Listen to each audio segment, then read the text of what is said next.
Okay ready? आ गए सभी? अभी और आने बाकी है क्या? चलिए तो शुरुआत करते हैं। सबसे पहले आज हम पढ़ने वाले हैं किसके बारे में? अप्रैल मंथ का इंपॉर्टेंट जो करंट अफेयर्स है वो, राइट। इसमें मैंने आप लोगों को बहुत सारी चीजें, हाँ जी बैठ जाओ, पहले थोड़ा आवाज आ रहा है ना, खड़ोर खाड़र हो रहा है थोड़ा सा। क्या को बंद करना है? क्यों जी, क्या आवाज आ रही है? गूंज रहे हैं? तो गर्मी नहीं लगेगा? हाँ ठीक है, देख लो, बंद कर दो, आवश्यकता पड़ने पर चालू करी जाएगी, ठीक है क्या? Okay right. तो स्टार्ट करते हैं बिना किसी देरी के। अप्रैल मंथ का हमको यहां पर करना है और इसके बाद जो आप लोगों का होगा वो हर महीने में 2 बार करेंगे, मतलब हर 15-15 दिन में आपने को करना है। Is that clear? और चूंकि आज पहली क्लास है इसलिए मैंने थोड़ा सा छोटा रखा है, छोटा इन द सेंस चीजें मैं पूरी बताऊंगा, ऐसे नहीं कि नहीं बताऊंगा, लेकिन मैंने कोशिश करी है कि पहले अपन बन जाएं, माहौल में ढल जाएं, उसके बाद फिर हम थोड़ा सा तेज गति से अपन करेंगे, है ना? तो ज्यादा नहीं, 50-60 स्लाइड होगा, ठीक है? तो हाँ, तो ज्यादा नहीं रखें, जैसे हम लोग क्लासेस करते थे 15-20 स्लाइड करते थे, है कि नहीं, जब पढ़ते थे तो अभी ज्यादा नहीं, 50-60 से ज्यादा नहीं करेंगे, राइट? ओके। उसमें भी मैं आप लोगों को 2-3 चीजें यहां पर मैं बता दूं जो कि समझना आपके लिए आवश्यक है। जब हम किसी चीज को पढ़ना स्टार्ट करते हैं तो उसके बारे में आपको पहले फ्रेमिंग पता होनी चाहिए। Framing is most important. बिना उसके आप लोग ये चीज नहीं कर पाओगे। जैसे आप इस रास्ते से गुजर रहे हैं, है ना, तो आपको इस रास्ते में जाना है कि इस रास्ते में जाना है, ये आपको पहले पता होना चाहिए। आपको आइडिया ही नहीं है कि कौन से रास्ते में हम जा रहे हैं, क्या कर रहे हैं, शुरू हो गए, तो वो गलतियां हो जाती हैं। तो 2-3 चीजों का आपको ख्याल रखना है। आप में से मेरे ख्याल से जितने भी बंदे, जितने भी स्टूडेंट्स हैं, जितने भी लड़कियां हैं, जितने भी बॉयज हैं, सबके सब पीएससी एस्पिरेंट हैं, हाँ या ना? ठीक है। इसके अलावा आप लोग जो है कुछ और एग्जाम दोगे वो बात की बात है, बट मैं यहां पर ये मान के चल रहा हूं कि आप सभी के सभी को पीएससी का एग्जाम देना है। अब जब पीएससी का एग्जाम दोगे तो सबसे पहला जो स्टेज होगा आपका प्रीलिम्स होगा। प्रीलिम्स में जो प्रश्न आ रहे हैं या प्रीलिम्स में जो क्वेश्चन आएंगे, इसमें जो आपके ट्रेडिशनल सब्जेक्ट होने वाले हैं, ट्रेडिशनल का मतलब क्या होता है? History, geography, polity, economy and all, जो भी सब्जेक्ट आप पढ़ते हो। और ये ऐसा सब्जेक्ट रहेगा कि इसका कोई माई बाप नहीं होने वाला। मतलब क्या है? मतलब ये है इसका कोई प्री डिफाइंड सिलेबस नहीं है। सिलेबस तो खैर उनका भी नहीं है, बट एटलीस्ट इतना तो पता है ना कि आपने मौर्य पढ़ा, आपने गुप्त पढ़ा, या आपने हिमालय पढ़ा, आपने प्रायद्वीप पठार पढ़ा, आपने पूरी चीजें पढ़ी, तो आपके पास संभावना ये हो जाती कि कम से कम उस सेक्शन को आप कवर कर सकते हो। यहां पर होता क्या है कि इतनी सारी चीजें हैं आपके पास, अथाह है, बट आपको नहीं पता है कि कहां से आने वाला है। मतलब ये है कि आप जो है आंख बंद करके चल रहे हैं, बट आपको कम से कम इन चीजों का एहसास जरूर होना चाहिए कि मैं अगर इन चीजों को पढ़ लिया तो आगे आने वाला जो समय है मेरा बहुत ज्यादा ब्राइट होने वाला है। कैसे, मैं बता रहा हूं आप लोगों को। अब मैं इनमें 2-3 चीजों को डिफरेंशिएट करके बताऊंगा। जैसे कि जब हम पढ़ेंगे तो जनरली क्या होता है, कुछ सम्मेलन होता है जिसको हम लोग जानते हैं किसके रूप में? समिट या शिखर सम्मेलन जिसको हम कहते हैं। अमूमन यह देखा जाता है कि हर वर्ष उन ऑर्गेनाइजेशंस के, किसी भी ऑर्गेनाइजेशन की आप बातें करिए, जनरली जो सालाना होते हैं, कुछ होता है कि आपके 2 साल में एक बार हो जाएंगे, कुछ होता है कि थोड़े टाइम में होते हैं, राइट? बट 90% केसेस में देखा गया कि हर वर्ष होते हैं। अब आप मान के चलिए कि इतने पहले से, या जिन्हों पहले से तैयारी कर रहे होंगे, उन्होंने कभी पढ़ा होगा। आपने मान लेते हैं कि 2020 में पढ़ा, फिर 2021 में आप पढ़ रहे हो, फिर 22 में पढ़ रहे हो, 2023 में पढ़ रहे हो। हर वर्ष आप पढ़ोगे, आप मान के चलो बार बार सेम संस्था के बारे में आप जानकारी ले रहे हो। चेंज होगा तो सिर्फ और सिर्फ क्या जगह, उसका जो प्लेसेस है वो चेंज होगा, और क्या चेंज हो सकता है कि उनके अध्यक्ष वगैरह हैं या देश वगैरह हैं, यही सब चेंज होंगे। बाकी चीजें क्या रहनी है उसमें? कॉमन रहनी है। ज्यादा से ज्यादा उनका एजेंडा या थीम वही चेंज होगा। मतलब ये हुआ कि आपकी 90% जो चीजें क्या रहनी है? सेम रहनी है। इसका मतलब ये हुआ जो आज पहली बार पढ़ोगे एक आध किसी चीज को, तो तुमको लगेगा अरे बाप रे इतना सारा है। वो इतना सारा है नहीं, वो इतना सारा आपने उसको बना दिया है। क्यों? क्योंकि अगर आप पहली बार तैयारी कर रहे हो सकता है फर्स्ट टाइम तैयारी कर रहे हो, तो आपके लिए क्या रहेगा? ये बिल्कुल नया रहेगा। लेकिन आप मान के चलिए किसी कारणवश, हमारे आदरणीय कोमल सर भी यहां पर, ठीक है, चलिए सर प्लीज प्लीज प्लीज, अरे शर्माइए मत सर प्लीज ठीक है। तो अगर यहां पर हम बातें करेंगे यार, आप सभी को ये चीजें पता होनी चाहिए कि इसको आपने पिछले वर्ष में छोड़ा था, इसलिए इस वर्ष आपके लिए क्या हो गया? वो बर्डन हो गया। अब मान के चलो अगर वर्ष 2023 में आपने उसको पढ़ लिया डिटेल में, उदाहरण के लिए जो क्वेश्चन आया था लास्ट ईयर की अभी पीएससी में G20 से रिलेटेड, अगर आपने G20 को पूरे डिटेल में पढ़ा होता तो क्या वो प्रश्न गलत होता? क्या आप ही लोग बताना, मैं कुछ नहीं बोलूंगा, हाँ या ना। लेकिन हम क्या पढ़ते हैं कि G20 का सम्मेलन कहां पर हुआ, कौन इसके अध्यक्ष थे, क्या इसका थीम था, एक लाइन में पढ़ के निपटा देते हैं, यही होता है ना। और जब मेन क्वेश्चन आता है फिर क्या करते हैं, अबे ये कैसे पूछ दिया भाई, G20 अभी का बना है क्या? G20 तो कईयों पहले बना हुआ है, बट आपने उसके बारे में नहीं पढ़ा था। अब मान लेते क्वेश्चन आता है कि हाल ही में कौन सा टाइगर रिजर्व को नए टाइगर रिजर्व के रूप में घोषित किया गया है। आप पढ़ लो कि सर रानीपुर को घोषित किया गया है, लेकिन टाइगर रिजर्व से अंदर के अगर क्वेश्चन आ गए, वो कौन सी संस्था है जो डिसाइड करेगी कि इंडिया में इस पर्टिकुलर रिजर्व को टाइगर रिजर्व बनाया जाना है, तो कौन सी संस्था है? अब बताओ, टाइगर रिजर्व कोई नई चीज है? 50 साल होने का है टाइगर रिजर्व, बट आप लोगों को संस्था के बारे में नहीं पता है और क्वेश्चन आ गया, फिर कैसे करेंगे? तो उसके लिए आपको ये डिटेल चीजें पढ़नी पड़ेंगी। आ रहा है समझ में? क्योंकि आप किसके अभ्यर्थी हैं? बस जोर से बोलो यार, यस। तो आपको वो चीजें करनी पड़ेंगी, आपको अपने अंदर वो अंतर लेकर आना पड़ेगा कि सर अब वन लाइनर से काम नहीं चलने वाला। दूसरा ये चीज, बहुत सारे छोटे छोटे जो वन लाइनर्स होंगे, हो सकता है मैं उसको स्किप करूं। कैसे वन लाइनर है जिसमें ज्यादा डिटेल आपको नहीं जाननी? फॉर एग्जाम्पल अभी देखिएगा, एक लड़की है जिसका नाम है नंदिनी। कौन है जी ये? क्विज नंदिनी? अच्छा ठीक है, छोड़िए। एक लड़की है जिसका नाम था शेट्टी, सरनेम बस बता रहा हूं मैं। कौन है ये शेट्टी? कर्नाटका की, वर्ष 2022 में कुछ खास महिला थी वो? कौन थी? एनीबडी? हाँ, शिनी शेट्टी की बात हो रही है, सुनील शेट्टी की नहीं ना, वो लड़की थोड़ी है, वो लड़का है, ठीक है ना। शिनी शेट्टी कौन है? शिनी शेट्टी या कौन थी शिनी शेट्टी? बाप रे बाप, कैसे सांप सूंघ गया? पिक्चर विक्चर देखते हो? हीरोइन लोग का नाम पता है? तो इसका नाम क्यों नहीं पता है? हीरोइन नहीं है, मिस इंडिया थी ये। अभी पिछले मंथ यानी कि अप्रैल में ही, पिछले क्या इसी मंथ की बात कर रहा हूं, अप्रैल में भी इंडिया को मिस मतलब मिस इंडिया यहां पर मिला है। तो आपको अब उसके बारे में नहीं जानना है कि वो महिला कौन थी, कहां से उन्होंने पढ़ाई करी, क्या करी, किसके साथ उसका अफेयर है, क्या है, वो सब आपको नहीं जानना है। आपको केवल इतना जानना है कि भाई मिस इंडिया इस वर्ष कौन बनी। अगर आप जिस राज्य से बिलोंग करते हैं, अपन छत्तीसगढ़ से बिलोंग करते हैं, तो क्या छत्तीसगढ़ के विशेष संदर्भ में कोई एकाध है जो टॉप 5 या टॉप 7 में गई हैं? अगर गई है तो ठीक है, बस। तो कुछ चीजों को केवल आपको सेलेक्टेड याद रखनी है, डिटेलिंग भी नहीं जानी है। Is that clear? समझ आ रहा है? मान लेते हैं किसी बैंक के कोई चेयरमैन बन गए, किसी बैंक के कोई चेयरमैन बन गए, किसी संस्था की कोई चेयरमैन बन गए, तो उन लोगों के नाम को केवल वन लाइनर में आप लोगों को याद रखना है। किसी पुरस्कार की हमने यहां पर बातें कर ली, अवार्ड से क्वेश्चन आते हैं, प्राइज से क्वेश्चन आते हैं। अगर ऐसे लगता है कि वो काफी ज्यादा मतलब इंटरनेशनल लेवल का है, तो ज्यादा डिटेल में नहीं जाना है, समझ रहे हैं? अगर कोई बड़ा पुरस्कार है जैसे कि नोबल है, नोबल में अपन जा सकते हैं। लेकिन अगर आपसे पूछ दिया एबल पुरस्कार, तो एबल क्या चीज है? ये मैथ से रिलेटेड है, तो आपको ज्यादा डिटेल में जाने की आवश्यकता नहीं है। Are you getting my point? जहां पर डिटेलिंग की आपको आवश्यकता रहेगी, केवल वहीं पर आपको डिटेलिंग करनी है। तो आपको आज जब पढ़ोगे तो समझ आएगा कि किन किन पोर्शन को हमको डिटेल में लेनी है और किन किन चीजों को हम जो है वन लाइनर के रूप में यूज कर सकते हैं। समझ आ रहा है? क्योंकि कई बार कंफ्यूजन ये हो जाता है कि डिटेल के चक्कर में कई बार कुछ ज्यादा डिटेल ले लेते हैं और वन लाइनर के चक्कर में कई बार मेन चीजों को भी अपन स्किप कर जाते हैं। तो यहां से आपको चीजें समझ आएगी कि कहां पर डिटेलिंग लेनी है और कहां पे वन लाइनर अपने को यूज करना है, राइट? एक और चीज मैं आपको बता दूं, कुछ ऐसे करंट अफेयर्स होंगे जो वर्षों वर्षों तक आपको बार बार वो चीजें घूम फिर के आनी है। घूम फिर के आनी का मतलब ये है, उदाहरण के तौर पे मैं मान लेता हूं कि किसी चीज का यहां पर इनॉग्रेशन हुआ और उस इनॉग्रेशन के बाद वो स्थापित हो गया, ठीक है क्या? जैसे कि जब हम लोग ज्योग्राफी पढ़ते हैं तो मैंने आप लोगों को पढ़ाया था कि अंडमान निकोबार में 3 आइलैंड हैं, इनका नामकरण किया गया था, पढ़ा था ना? शहीद, स्वराज एंड आपका जो हैवलॉक वाला जो था उसको हमने बताया था, राइट? तो इस प्रकार से 3 जो आइलैंड है उनके नामकरण किए गए हैं। अब ये पुराने नहीं है, ये कभी भी आपके एग्जाम में पूछे जा सकते हैं। इसका मतलब ये पुराना नहीं हुआ, ये क्या हो गया, एक बार आपके दिमाग में आ गया तो इसको आपको रिपीट करते चलना है। अब जो बासी करंट अफेयर होता है, बासी इन द सेंस 6 महीने के बाद इसकी कोई उपयोगिता नहीं है।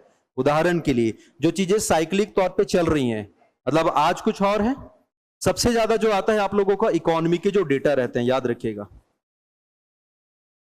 मान लेते हैं किसी संस्था ने, फॉर एग्जाम्पल वर्ल्ड बैंक ने, फॉर एग्जाम्पल IMF ने, किसी ने हमारे भारत के लिए इस वर्ष या इस 3 महीने के लिए उन्होंने क्या जारी कर दिया, GDP के ग्रोथ रेट या फिर अनुमान उन्होंने जारी किया।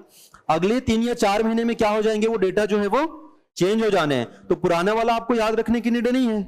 तो आपको यह भी समझना है कि कौन सा डेटा हमेशा याद रखना है और कौन से को उस पर्टिकुलर टाइम तक याद रखना है।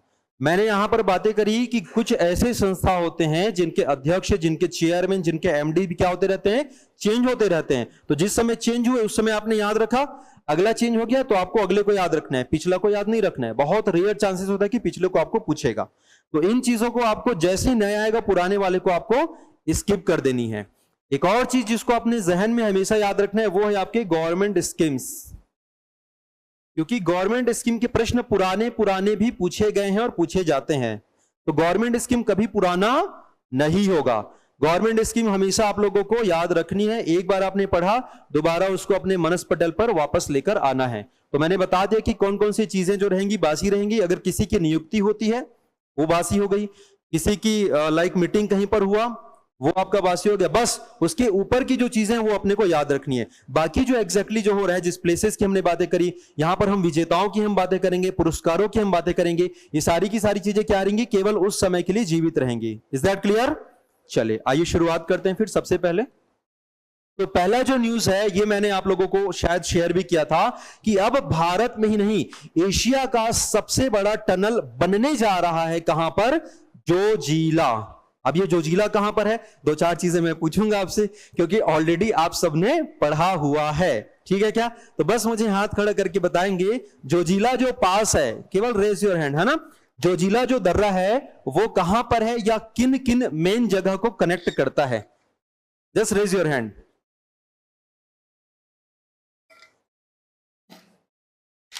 चलिए भाई, हाँ आप बताएंगे कैप वाले जी। जम्मू कश्मीर में है पक्का या बॉर्डर पे है? जम्मू कश्मीर एंड लद्दाख बॉर्डर पे। और किसको किसको कनेक्ट करता है? करेक्ट। यहां पर हम बातें करेंगे। सबसे पहले हम लोकेशन की हम लोग यहां पर बातें कर लेते हैं, ठीक है क्या? तो यदि आप लोगों को यहां पर दिख रहा होगा, is that visible? Last student बताइएगा, नजर आ रहा है? अब तो नजर आ रहा होगा ना? अभी भी नहीं आ रहा है जी? लास्ट वाले बच्चे लोग को पूछ रहा हूं, नजर आ रहा है? ये रेड कलर में जो मैंने ड्रॉ किया है, ओके। अब यहां पर हम बातें करते हैं, ये वाली जो पॉइंट हो जाएगी क्या हो जानी है, इधर को मैं बोलूंगा जम्मू एंड कश्मीर, इधर को मैं बोलूंगा लद्दाख। तो ये जो जोजिला पास जहां पर रहेगा, मैंने जब आप लोगों को रोहतांग पढ़ाया था, याद करिए, तो रोहतांग टनल के जस्ट नीचे में आप बनाया गया था क्या? रोहतांग पास के नीचे में बनाया गया था रोहतांग टनल। ठीक उसी प्रकार से जोजिला पास के नीचे में बनाया जाना है जोजिला टनल। मैंने आप लोगों को यह भी बताया था कि इन क्षेत्रों में बर्फ जब गिरती है, जनरली सर्दी का जब मौसम होता है तो रास्ता ब्लॉक हो जाता है। रास्ता ब्लॉक हो जाता है और इसीलिए रास्ता ब्लॉक ना होकर के क्या करते हैं हम लोग, टनल का निर्माण करते हैं, ताकि यहां से यहां की जो कनेक्टिविटी है वो बाधित ना हो। Is that clear? इसीलिए ये टनल क्या किया जा रहा है, बनाया जा रहा है। और ये ना सिर्फ इंडिया का बल्कि एशिया का सबसे लंबा टनल बनने वाला है। अभी बन के रेडी नहीं हुआ है, लगभग 28% जो काम है यहां पे इसका हो चुका है। अच्छा, अब आपसे यह भी पूछा जा सकता है कि ये जो टनल है, ये जो आपका सुरंग है, ये किस प्रकार का टनल है? कई बार आएंगे क्वेश्चन, आपके स्टेटमेंट लिखा हुआ रहता है, तो आपको बताने सर ये जो है सिंगल ट्यूब डबल लेन। अभी सिंगल ट्यूब डबल लेन क्या होता है? आप में से कितने लोग हैं जिन्होंने टनल का एक्सपीरियंस किया है? कोई भी टनल? बाकी लोग नहीं किए हैं? हमें बताऊंगा, फिर बोलेंगे यस सर करके। कुछ मत करना। जहां पर भी रेलवे का अंडरब्रिज रहता है, गए हो? रेलवे के अंडरब्रिज से घुसना, जब आप रेलवे के अंडरब्रिज से जाओगे, ज्यादातर पहले की जो बने होते हैं वो रहते हैं सिंगल ट्यूब और 1 लेन। 1 लेन का मतलब है कि बीच में कोई डिवाइडर नहीं है। आपकी जो गाड़ी है जिस रूट से चल रही है, ओवरटेक करने तो साइड से कोई भी व्यक्ति कर सकता है, बट इसका जो मतलब होता है 1 ट्यूब या सिंगल ट्यूब, और डबल लेन का मतलब होगा कि भाई ये ट्यूब है, इसका मतलब एक ही आपका खांचा रहेगा।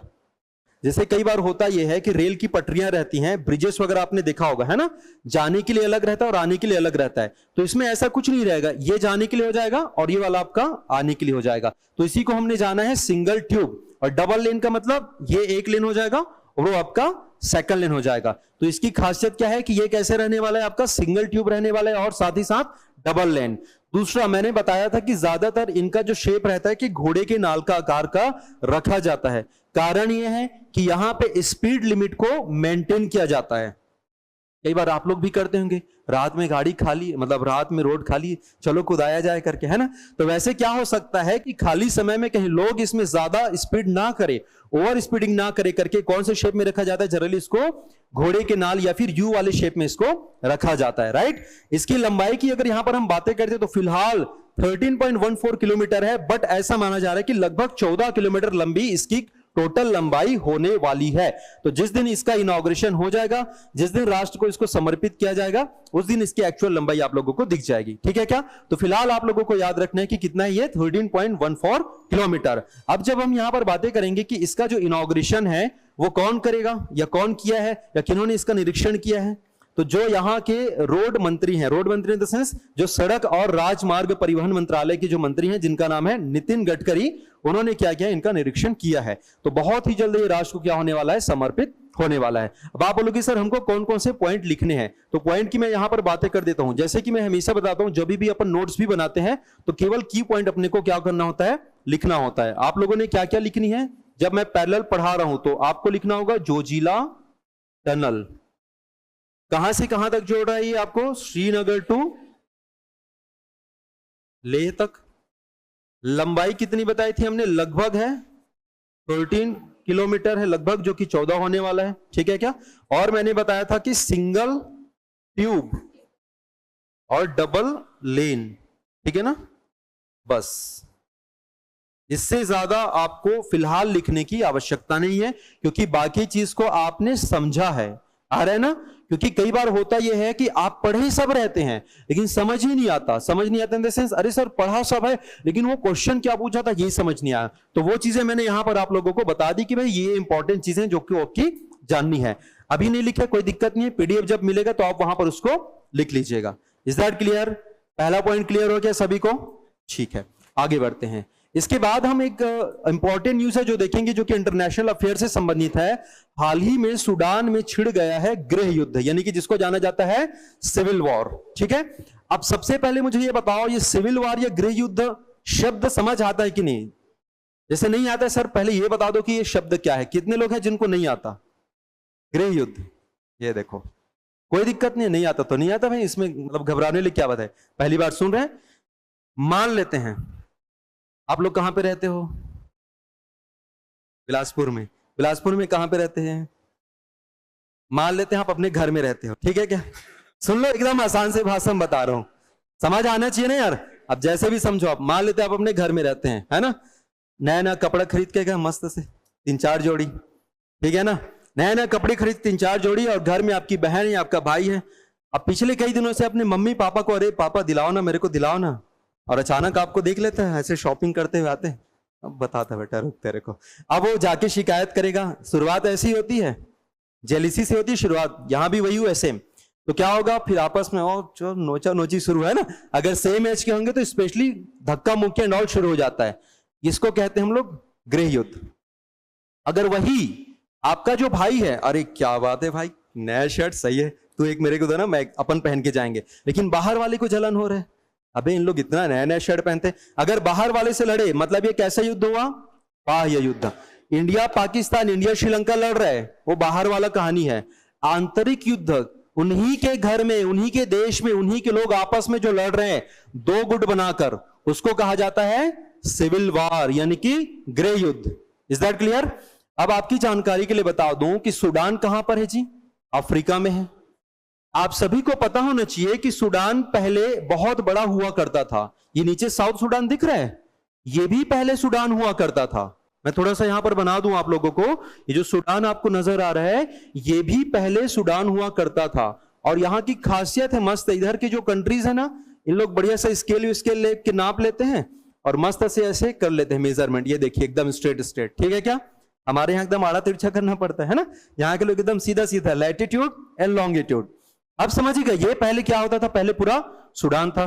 2011 में यहां पे फिर से सिविल वॉर हुआ, 2011 में फिर से यहां पर लड़ाई हुई। तो बोले कि भाई हम एक काम करते हैं, इधर वाले लोग ना, यहां पर क्या है, जंगल है बहुत ज्यादा, इधर क्या है, रेगिस्तान है। बोले कि जंगल वाले क्षेत्रों को हम रखेंगे। जैसे कि अगर आप झारखंड और बिहार को देखोगे, बिहार पूरा मैदानी एरिया है, झारखंड पूरा जंगल एरिया है, अलग हुआ। उत्तराखंड और यूपी को देखिए, इसके पहले क्या था, जब दोनों सेम था, उत्तराखंड पूरा कैसा क्षेत्र है, पहाड़ी क्षेत्र है, यूपी पूरा मैदानी क्षेत्र है। तो इन लोगों ने भी अलग से गुट बना लिया कि नहीं भाई हमको तो इधर वाला क्षेत्र चाहिए, जंगल वंगल वाला अपन रखेंगे, तुम ऊपर देख लो करके। बोले ठीक है। तो 2011 में दोनों क्या हो गए, अलग हो गए। जैसे कोरिया अलग हुआ, साउथ कोरिया, नॉर्थ कोरिया। इतिहास में भी आप लोग पढ़ते होंगे, पहले जर्मनी भी अलग था, वेस्ट जर्मनी, ईस्ट जर्मनी, बाद में यूनाइट हो गया, राइट। छोड़िए कहानी, अभी समझिए कि 2011 में दोनों के बीच क्या हो गया, लड़ाई हुआ, और उसके बाद दोनों राष्ट्र अलग हो गए। अब हम साउथ सूडान को काउंट कर ही नहीं रहे, अभी बात किसकी हो रही है, सूडान की। तो जैसे हमारे देश में जब डिफेंस की हम बातें करते हैं तो दो प्रमुख होते हैं, एक को हम जानते हैं पूरे रक्षा का प्रमुख, यानी कि आर्मी वाला जो भाग हो जाता है, और एक जो रहता है जिसको हम लोग जानते हैं पैरामिलिट्री। ठीक है क्या, वैसे डिफेंस में तीन होते हैं, एयरफोर्स, नेवी एंड आपका आर्मी। तो उसको मैं हटा दूं तो एक होता है रक्षा विभाग होता है, और एक होता है आपका पैरामिलिट्री। तो यहां पर भी इन दोनों के जो जनरल हैं, जनरल मतलब इनके बड़े जो लीडर होते हैं, जो सुप्रीम जो लीडर होते हैं, वो दोनों आपस में इस देश को हथियाने के लिए, मतलब मेरा चले इन द सेंस, मान लेते हैं ये सूडान यहां पर दिख रहा है। अब सूडान के आसपास और भी बहुत सारे राष्ट्र हैं, पश्चिमी राष्ट्रों से भी प्रभावित है, यूरोपियन राष्ट्रों से भी प्रभावित है। उन लोग क्या करते हैं कि भाई तू आइटम मेरा ले ले, कुछ आइटम तू मेरा ले ले। तो इन लोग क्या कर रहे हैं कि आपस में, जैसे मान लीजिए कि हमारे देश भारत में कोई एक नेता है, मान लेते हैं, और वो नेता कहते हैं कि नहीं यार हमको तो इन देश के साथ समझौता करना चाहिए। कोई दूसरा नेता बोलते हैं नहीं यार हमको तो इसके साथ समझौता करना चाहिए। अब दोनों के बीच नहीं बनेगी तो क्या होगा, आपस में लड़ाई होगी, भड़काने का काम करेंगे, है ना, इसके खिलाफ बयानबाजी, उसके खिलाफ बयानबाजी। तो क्या होता है फिर आपस में उनके समर्थक रहते हैं, वो क्या करते हैं, एक दूसरे को मारने पीटने लगते हैं। सेम कहानी कहां पर हो रही है, आपकी सूडान पे हो रही है। अब सर सूडान में हो रहा है तो हम क्यों पढ़ रहे हैं, समस्या ये है ना, सर सूडान में हो रहा है ना, होने दो ना, मेरे को क्या मतलब। हम इसलिए पढ़ रहे हैं क्योंकि सूडान में हमारे भारतीय लोग भी फंसे हैं, जिसके लिए हमारी भारत सरकार ने एक ऑपरेशन शुरू किया है, और उस ऑपरेशन का नाम है ऑपरेशन कावेरी। याद रखिएगा।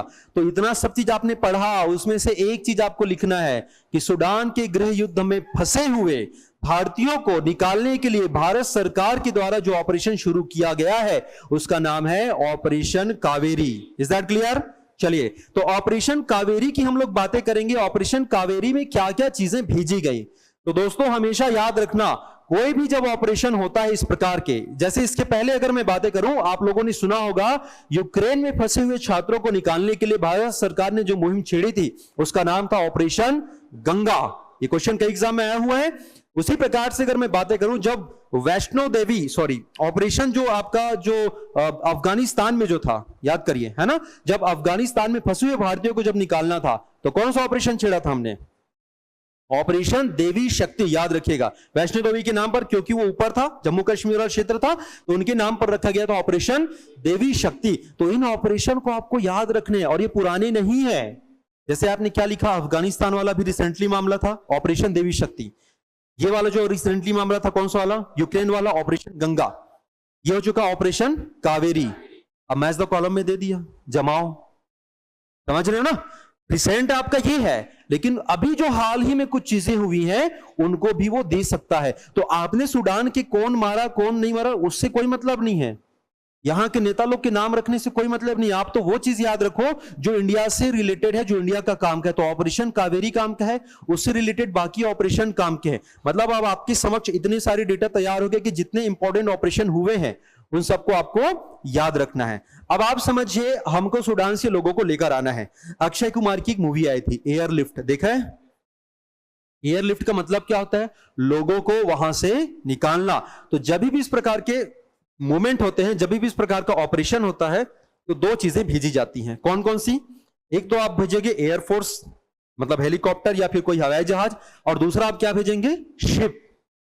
जब आप हेलीकॉप्टर भेजोगे तो यार हेलीकॉप्टर को तो तुम कहीं भी उतार सकते हो, जहां पर इनका हवाई अड्डा रहेगा, जहां पर जो आपका बेस रहेगा वहां पर उतार लोगे। शिप को कहां पर लगाओगे? समुद्र के किनारे। तो आपको पता होना चाहिए कि सूडान के पास कौन सा सागर है? लाल सागर। कौन सा सागर? लाल सागर। तो आप लोग एक बार फिर से जरा देखिएगा, मैप में वापस आइए। यहां पर यदि आपको ध्यान से दिख रहा होगा, इज दैट क्लियर? यहां पर नजर आ रहा है क्या आप लोगों को?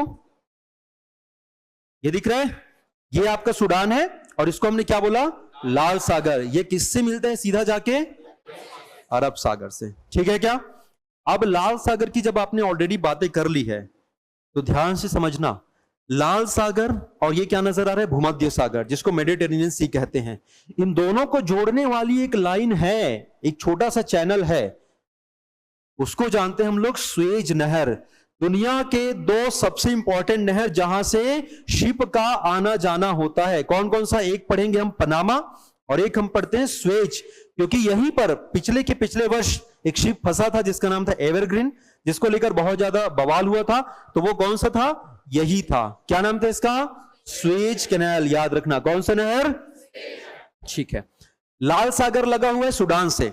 अब जब हम दुनिया की सबसे बड़ी नदियों की बातें करते हैं, उनमें से एक नदी जो है सूडान से होकर गुजरती है। What's the name of that river? बोलो। गंगा नदी मत बोल देना ना, ठीक है? कौन सी नदी है? नील नदी। यहां पर आपको एक लेक दिख रहा होगा जी, विक्टोरिया। दिख रहा है क्या?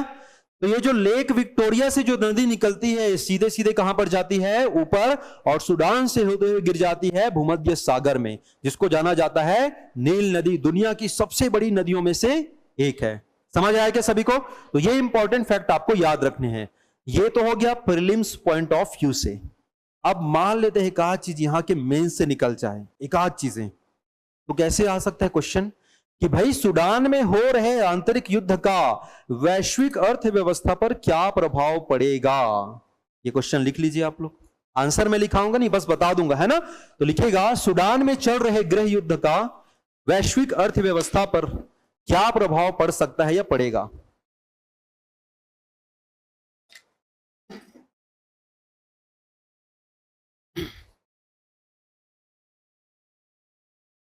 ठीक है, इसके लिए मैं की पॉइंट्स आप लोगों को बताते चल रहा हूं, है ना?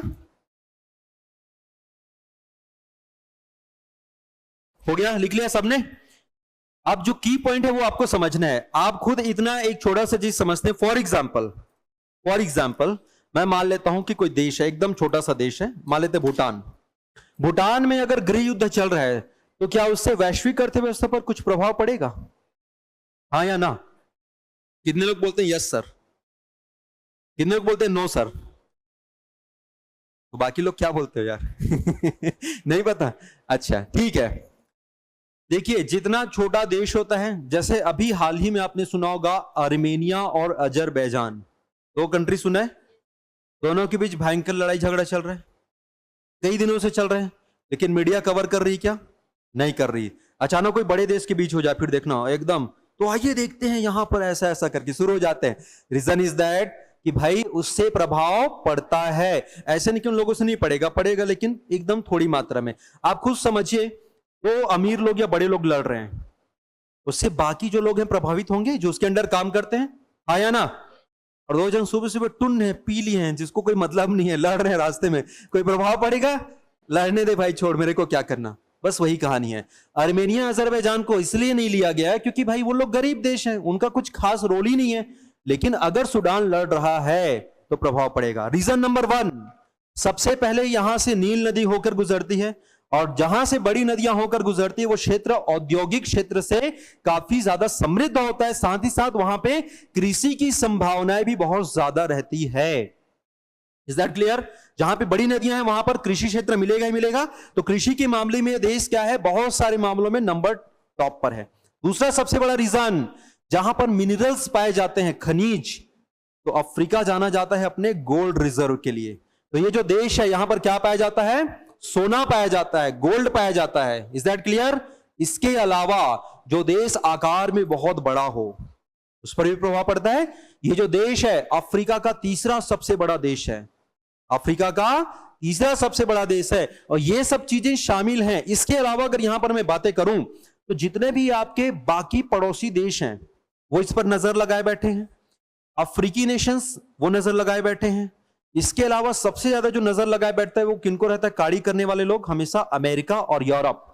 उन लोग सब के सब यहां पर क्या किए बैठे हैं, अपनी नजर लगाए। आप सोचो ना, हमारे इंडिया के जम्मू कश्मीर पर अमेरिका नजर लगाए बैठा है, फिर तो ये पास में है उसके, ठीक है। तो ये सारे के सारे देशों का क्या है, प्रभुत्व है। कहीं ना कहीं उन लोग अपना इंटरफेयर रखते हैं। इसलिए अगर ये ज्यादा समय तक लिपटा गृह युद्ध में तो यहां पर स्थिति खराब हो सकती है। जैसे हुआ क्या था, जब नाटो बना था तो नाटो का उद्देश्य था कि पश्चिमी राष्ट्रों का सुरक्षा करना, लेकिन उन्होंने पूरी सेना कहां पर ला दी थी, अपने अफगानिस्तान में, याद है।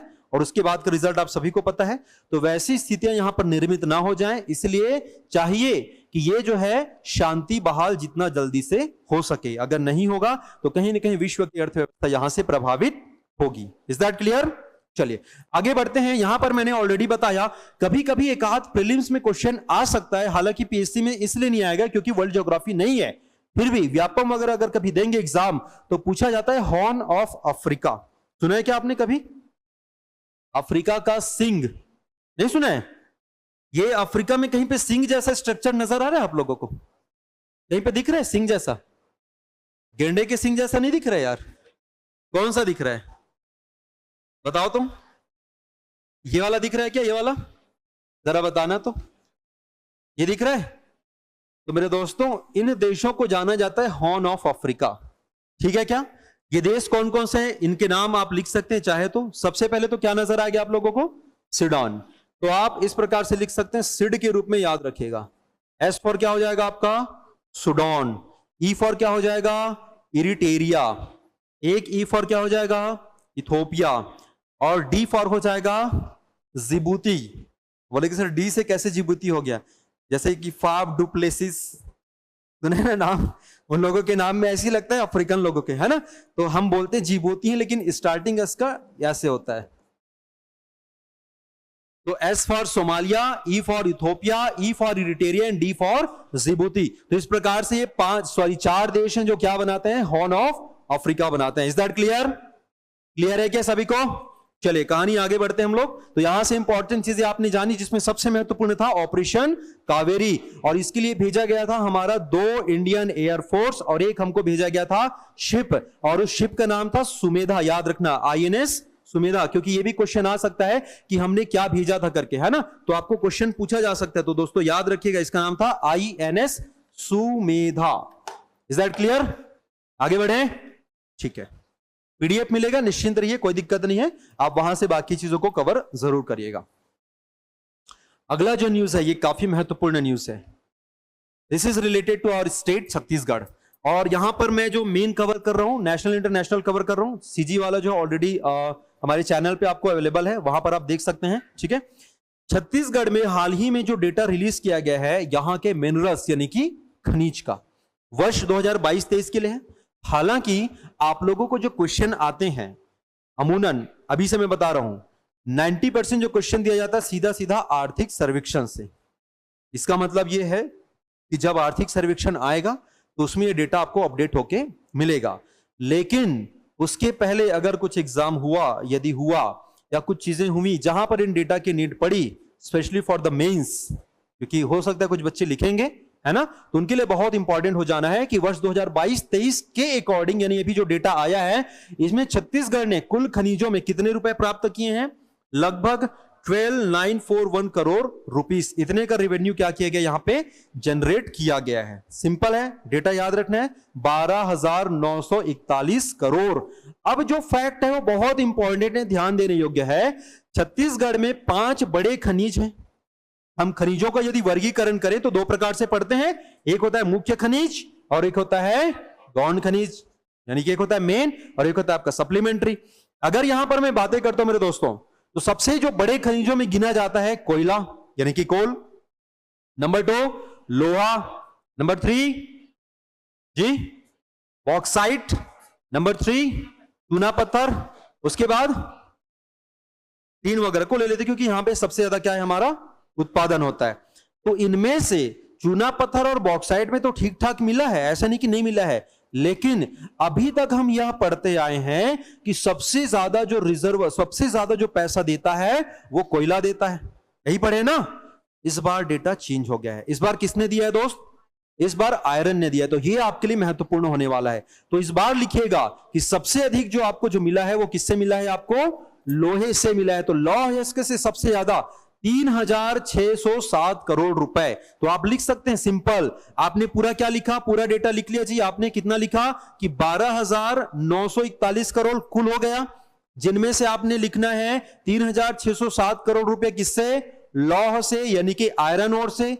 इसके बाद आपने लिखना है कि कोयले से जो मिला है तो 3,336। मैं लिख देता हूं फिर से बड़े अक्षरों में। मैंने क्या क्या बताया आप लोगों को? सबसे पहले हमने आयरन की बातें कर ली। आयरन में कितना मिला है? 3,607 करोड़ किसका हो गया? लोहे का। और कोयले से 3,000, एक नंबर डिजिट है 333 और 6 36 में छत्तीसगढ़ वैसे ही याद हो जाएगा। उधर भी 36 है, इधर भी 36 है। मस्त है ना डेटा, तो तुमको याद हो जाएगा। लोहे में पहले 36 लगा लो, कोयले में बाद में 36 लगा लेना, ठीक है क्या? तो देखो बैठे बैठे याद हो गया।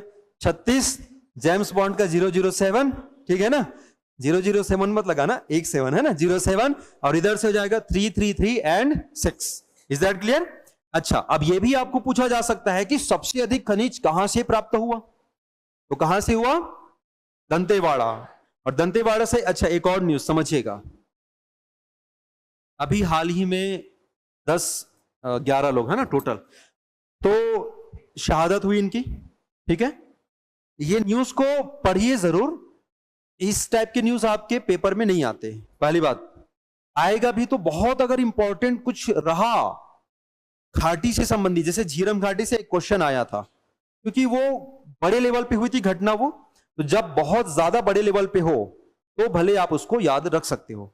जैसे पुलवामा में भी बहुत बड़े लेवल का हुआ था, लेकिन आज तक वहां से क्वेश्चन आया नहीं है, क्योंकि जनरली इन सब चीजों पे क्वेश्चन नहीं डाला जाता है ना, क्योंकि थोड़ा सा पॉलिटिकल हो जाता है करके। कुछ लोग भले डालते होंगे बट ज्यादातर डाला नहीं जाता। इसका मतलब ये नहीं कि याद नहीं रखने, बस अपने जानकारी के लिए बस उसको याद रख लो। शहीदों को श्रद्धांजलि देना कोई गलत नहीं है, वो अपन याद रख सकते हैं, बट क्वेश्चन वहां से जनरली नहीं बनते।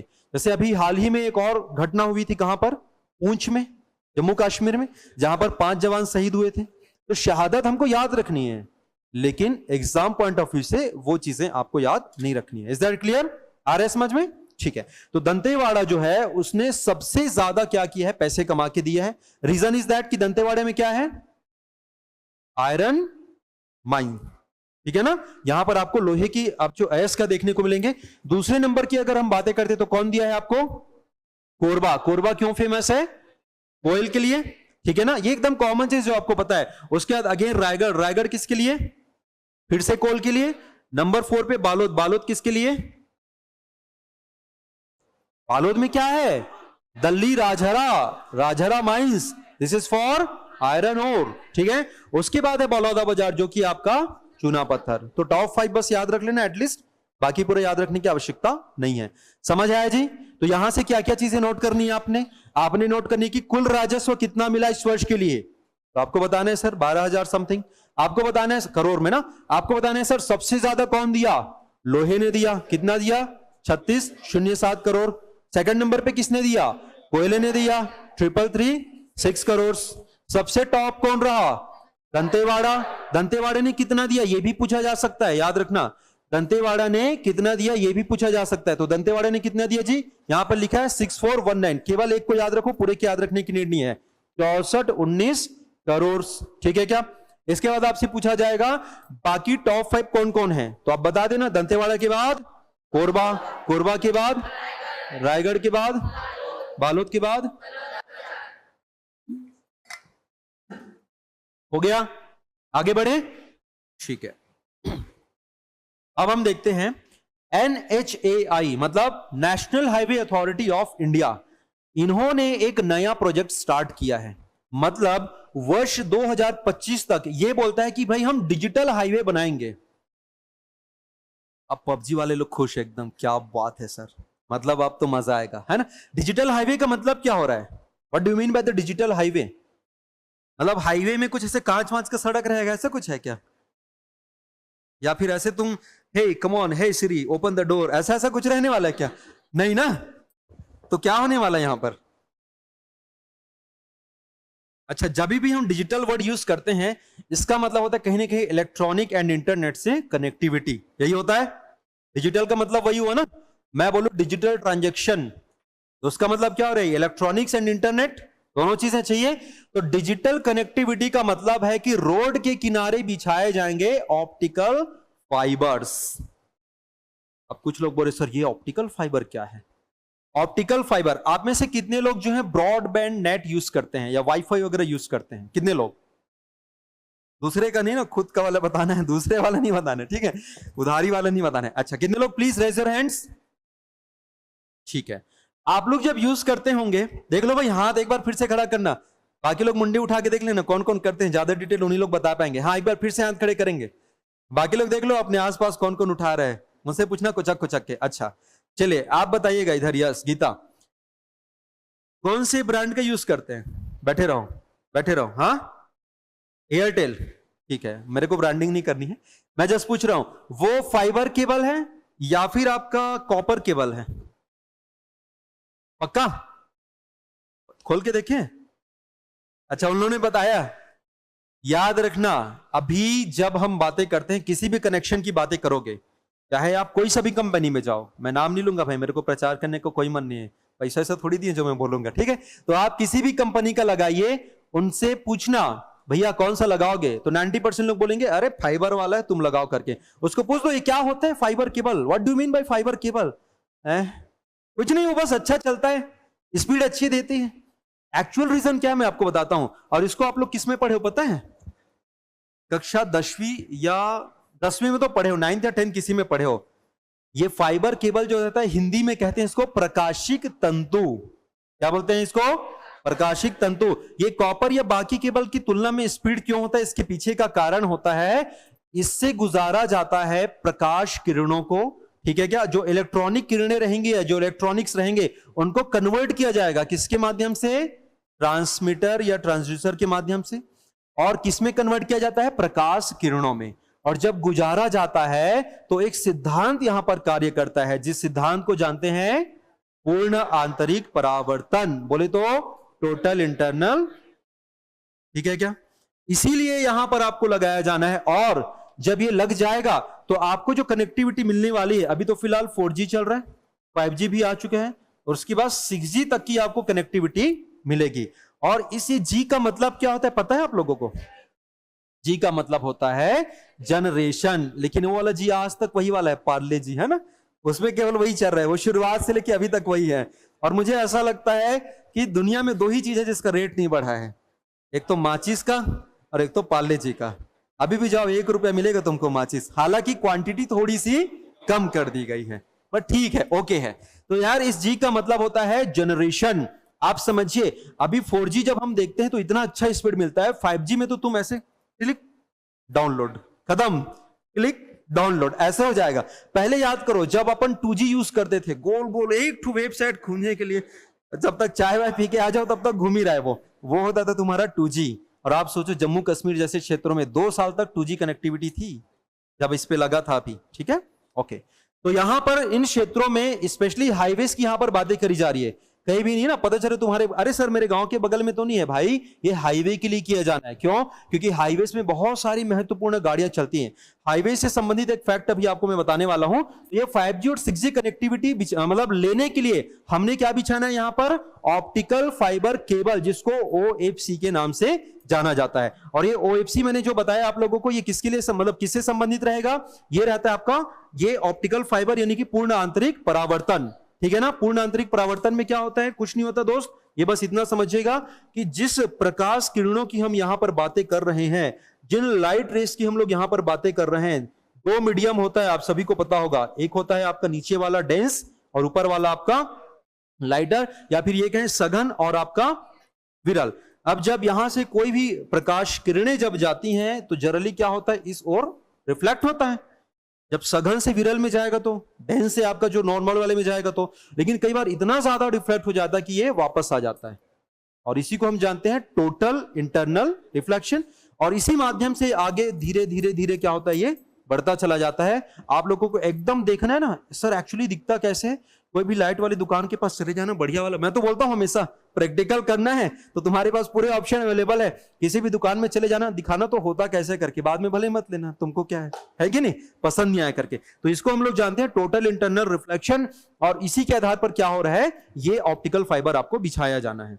दूसरा, जब हमने बातें करी NHAI की, तो हमारे देश में कुल इसकी जो लंबाई है कितनी है राष्ट्रीय राजमार्ग की, याद रखना, ये क्वेश्चन आ सकता है आपका रिसेंट ऑप्शन में, ठीक है। तो जो टोटल लेंथ है मेरे दोस्तों, यहां पे आप लोगों को नजर आ रहा है कितना है, you can see from here 1,44,634 kilometre. ये राष्ट्रीय राजमार्ग की ये लेटेस्ट डेटा है, ये मतलब ये डेटा है, इस वर्ष चेंज नहीं होगा। तो याद रखना, जो जो चीज मैं बोलूंगा ना कि इस वर्ष चेंज नहीं होगा, उसको तो याद ही रख लेना, क्योंकि क्या होता है वो हर वर्ष भारत सरकार की मंत्रालय के द्वारा क्या किया जाता है, उसको जारी किया जाता है। दूसरा, स्टेट हाईवे का डेटा कितना है जी, 1,86,908 किलोमीटर। और जो अन्य जो रोड है वो आपको मिलेंगे लगभग 59,02,539 किलोमीटर। Is that clear? अब समझना, बहुत इंपॉर्टेंट फैक्ट, आप में से कितने लोगों को यह लगता होगा कि हमारे देश में जितने नेशनल हाईवेज हैं, पूरे रोड का कितना प्रतिशत होगा, क्या लगता है? मैं क्या बोल रहा हूं, हमारे देश में जितने भी रोड हैं, जितने भी मतलब जितने भी, चाहे तुम्हारे सिंगल रोड ही क्यों ना हो, उन रोड को मिलाओ और नेशनल हाईवेज को मिलाओ, समझ आ रहा है? तो नेशनल हाईवे का परसेंटेज कितना होगा, क्या लगता है कुल रोड में? 30% वाले कितने लोग हैं? 30%। अच्छा अच्छा, लिखा है क्या कहीं पे, लिखा है क्या? ये लिखा है यार, डराते हो मेरे को। हाँ, और कोई? 30%, थोड़ा नीचे आ जाओ, इसमें लिखे है ऐसा क्या? हाँ, ये होता है भाई, इसको बोलते हैं रामानुजन वाला दिमाग, है ना, कि सीधा सीधा डेटा देखें और तुरंत निकालिए। ध्यान से समझिएगा, अब इन्होंने क्या किया, तुरंत तुरंत देखा, एकदम सही बता रहा हूं। अगर आपसे कभी पूछा जाए, इसी को बोलते हैं क्विक रिस्पॉन्स, लगभग निकालो ना, टोटल कितना है जी हमारे पास, टोटल जो लेंथ है 63 लाख लगभग, उसमें से कितना लाख है नेशनल हाईवे? 1.5 लगभग है ना, समझ आ रहा है? तो 30% को तो सवाल ही पैदा नहीं होता सर। याद रखना, पूरे रोड कनेक्टिविटी का मात्र 2% जो है वो क्या है, नेशनल हाईवे है, ओनली 2%। Is that clear? और 3% जो है वो क्या है, स्टेट हाईवे है।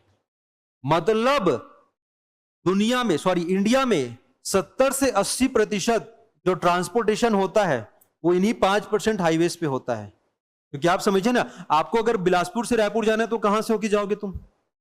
नेशनल हाईवे 130 से ना, कि नहीं अरे सर थोड़ा शॉर्टकट पकड़ ले तो इधर मेरे को टोल कम बचेगा, ऐसा नहीं ना। आप भाई आप देखोगे एकदम दंदनाते हुए आराम से निकले मस्त से। तो नेशनल हाईवे और स्टेट हाईवे में ट्रांसपोर्टेशन का लगभग 70 to 80% हिस्सा क्या हो जाता है, कवर होता है। और इनका कुल हिस्सा पूरे रोडे में कितने हैं, मात्र 5%, 2% नेशनल हाईवे और 3% आपका स्टेट हाईवे। समझ आया डेटा? दोनों चीज समझ आई?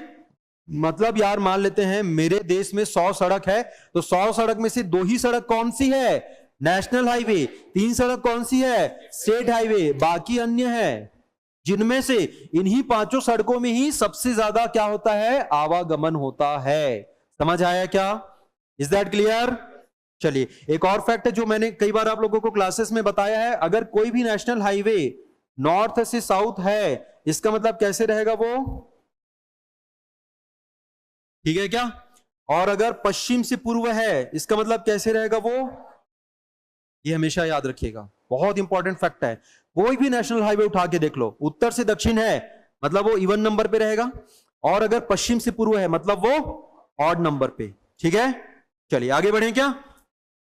नेक्स्ट है सोलर एक्लिप्स, सूर्य ग्रहण अभी हुआ हाल ही में, कितने लोगों ने देखा, कितने लोगों ने देखा, हाथ खड़े करिएगा। कोई नहीं देखा? पक्का? अच्छा हुआ सही बोल दिया, अगर कोई बोला रहता ना मैं देखा करके फिर बताता, क्योंकि हमारे इंडिया में दिखा ही नहीं है ना, क्योंकि कोई बोला रहता ना सर मैं देखा करके, फिर पूछता बेटा कहां से देखा और कैसे देखा करके, फिर उसका आंसर होता है अरे नहीं सर वो नेट में देखा मैं करके, है ना। ठीक है, तो हमारे इंडिया में नहीं दिखा है। इसकी जो विजिबिलिटी थी वो थी आपके साउथ में, south in the sense southern hemisphere में, स्पेशली इंडोनेशिया वगैरह वाले क्षेत्रों में देखी गई। अब बड़ा सवाल ये है सर उनको क्यों दिखता है हमको क्यों नहीं दिखता, है कि नहीं? क्या कारण होगा ऐसा? सूर्यदेव नाराज हो गया क्या हम लोगों से? नहीं भाई मैं तुम लोगों को दर्शन नहीं दूंगा, ऐसा कुछ है क्या? नहीं ना। वो कारण क्या होता है, जिस एंगल पर वो चांद रहता है, सूर्य ग्रहण के होने के लिए किनका होना जरूरी है? चांद का। बोले सर क्या बात कर रहे हो, नाम सूर्य ग्रहण बोलते हो, चांद का होना जरूरी है। अच्छा, सूर्य ग्रहण में कौन किसके बीच में आता है, जरा मुझे बताना। सोलर एक्लिप्स में कौन किसके बीच में आता है? चांद आता है सूरज और पृथ्वी के बीच में। समझ रहे हैं? ऐसे क्वेश्चन आते हैं आपके, मैं बार बार बोल रहा हूं, पीएससी में आएंगे। पीएससी जो है एस्ट्रोलॉजी को, या फिर मैं बातें करता हूं सोलर सिस्टम को बहुत ज्यादा फोकस करता है। सोलर सिस्टम से कई बार क्वेश्चन दागा उन्होंने, पीएससी की हम बात कर रहे हैं, वो क्वेश्चन दाग सकता है। तो याद रखना, सूर्य ग्रहण जब होगा उस समय चांद आएगा किसके बीच? पृथ्वी और सूर्य के बीच। तो 3 प्रकार के चंद्र ग्रहण होते हैं, और तीनों चंद्र ग्रहण को यदि संयुक्त रूप से देखा जाए तो इसी को कहा जाता है हाइब्रिड। जैसे आप लोग उठाते हो हाइब्रिड क्लास का फायदा। मॉर्निंग में स्ट्रेंथ जब मैं देखा, सुबह सुबह बारिश हो रहा है, वाह क्या बात है सर, 4 लोग 5 लोग आके बैठे थे, धीरे धीरे धीरे संख्या बढ़ती गई, बाद में देखा 10 लोग और आ गए। मतलब कैसे? अरे सर हाइब्रिड क्लास है ना, फायदा उठा रहे हैं। मतलब घर में बैठ के उन लोग देख रहे हैं, तो हाइब्रिड का मतलब सब चीज आप एक साथ देख सकते हो। वैसे तीनों प्रकार के सूर्य ग्रहण, तो समझिएगा, पहला जो सूर्य ग्रहण होता है, नीचे से मैं स्टार्ट करूं, इसको जाना जाता है पार्शियल। पहले मैंने क्या बताया, पृथ्वी है, ये चंद्रमा है, और ये आपका सूर्य है ना। तो आप एक चीज बताओ, आप पृथ्वी पर निवासरत हो ना? कि मंगल ग्रह वाले कोई हैं? सब पृथ्वी वाले हैं ना? ठीक है, आप पृथ्वी पर हो यार, सूर्य जिस डायरेक्शन में है उसी के बीच में चंदा आएगा तभी बनेगा ना। अब मान लेते चंदा इस साइड है तो दिखेगा क्या? नहीं। अच्छा एक चीज बताओ, ये चंद्र ग्रहण सॉरी सूर्य ग्रहण कब होता है, अमावस्या के या पूर्णिमा के दिन, फुल मून के दिन या न्यू मून के दिन? एकदम सिंपल कंसेप्ट बता रहे हो, जिंदगी भर याद रहेगा, समझना, समझिएगा। अमावस्या वो दिन होता है, न्यू मून वो दिन होता है जब चांद नहीं दिखना चाहिए, समझ रहे हो? लेकिन दिख जाता है भाई, आ जाता है, आओ जो मेरी फोटो, समझ रहे हो? चांद को नहीं दिखना चाहिए, बोलता है चांद खींच मेरी फोटो करके, ठीक है क्या? तो जिस दिन चांद को नहीं दिखना है उस दिन दिखता है, वो होता है सूर्य ग्रहण। जिस दिन चांद को पूरे अपनी 16 कलाओं के साथ चमकना चाहिए, पूरा दिखना चाहिए पूरा, उस दिन नहीं दिखता, भाव खाता है, उसको क्या बोलते हैं? चंद्र ग्रहण। समझ आ रहा है क्या? जो प्रकृति लिए हमारे जो पुराने लोग हैं, अरे रे रे मत निकलना घर से, ग्रहण लग जाएगा, आ रहा है समझ में? रीजन इज दैट कि इसीलिए मना करते थे उन लोग, निकलना मत, जब उसको पूरा दिखना था वो पूरा नहीं दिखा तो फिर तुम क्या हो, समझ रहे हो? इसीलिए है ना, बाकी ऐसा ऐसा नहीं है। दूसरा अगर हम बातें करें, जिस दिन चांद को नहीं दिखना चाहिए उस दिन चांद दिख जाए, वो होता है आपका सूर्य। अब देखते हैं, सबसे पहले पार्शियल, मतलब इसको जाना जाता है आंशिक। क्या बोलते हैं अपन इसको? आंशिक। मतलब ये आधा आधा दिखेगा, पूरा नहीं दिखेगा। तो पृथ्वी और सूर्य जो है वो तो ठीक है, सेम लेयर पे, कोई दिक्कत नहीं। चांद जो है थोड़ा सा नीचे रहेगा, तो कुछ हिस्सा बस क्या करेगा, उसको ढकेगा, तो सूर्य को। जब कुछ हिस्सा को ढक रहा है उसको हम लोग जानते हैं कौन सा चंद्र ग्रहण, सॉरी कौन सा सूर्य ग्रहण? पार्शियल। ये लास्ट ईयर दिखा था, लास्ट ईयर बहुत फोटो खींचा था, याद करो, संध्या जब ढल रहा था उस समय दिखा था, हाफ शेप में था, इसमें को सूर्य दिख रहा होगा। लास्ट ईयर की बात है, बहुत सारे लोगों ने फोटो खींचा होगा, ज्यादा समय नहीं हो रहा है, ठीक है? तो लास्ट आया था वो कैसा था, वो केवल आंशिक तौर पर इंडिया से विजिबल था।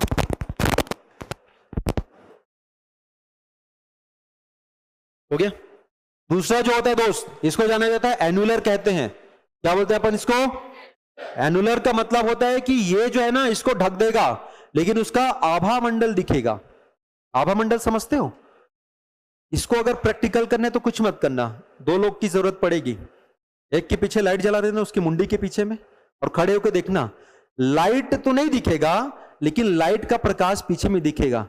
जैसे पुराने जमाने में देखना भगवान लोग आते थे, ऐसे जलते रहते थे ना ऐसे पीछे में, याद आ रहा है? वैसी इच्छा है, वही इच्छा तुम्हारा क्या? एनुलर। भगवान दिखेंगे, उसके पीछे वैसे सफेद सफेद जलते रहते हैं ना, पीला पीला, तो वही चीज है तुम्हारा एनुलर। अब ये कहलाता है आपका टोटल। टोटल में क्या होगा, पूरा चांद जो है उसको कवर कर लेगा। किसको जी, सूर्य को, ठीक है ना। इसको हम लोग जानते हैं पूर्ण सूर्य ग्रहण, जो बहुत रेयर देखने को मिलता है और बहुत कम जगह से मिलेगा और बहुत कम टाइम के लिए आपको देखने को मिलता है।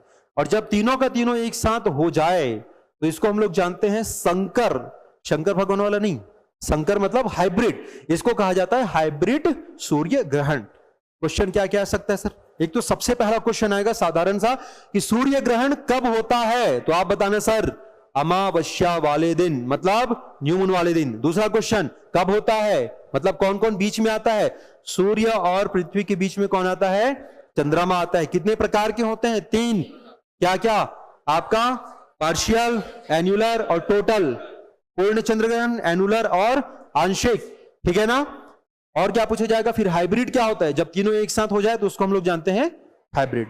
बस आगे बढ़े, चलिए। तो इस प्रकार से आपको नजर आता है जब एक प्रकार से एनुलर आपका होता है और ये धीरे धीरे यहां से शुरुआत होती है और जब ये पूरा ढक देता है तो उसको हम लोग जानते हैं कौन सा सूर्य ग्रहण, हाइब्रिड सूर्य ग्रहण। चलिए अब देखते हैं, हाल ही में टाइगर के डेटा जो है रिसेंटली रिलीज किया गया है 2022 के लिए। Is that clear?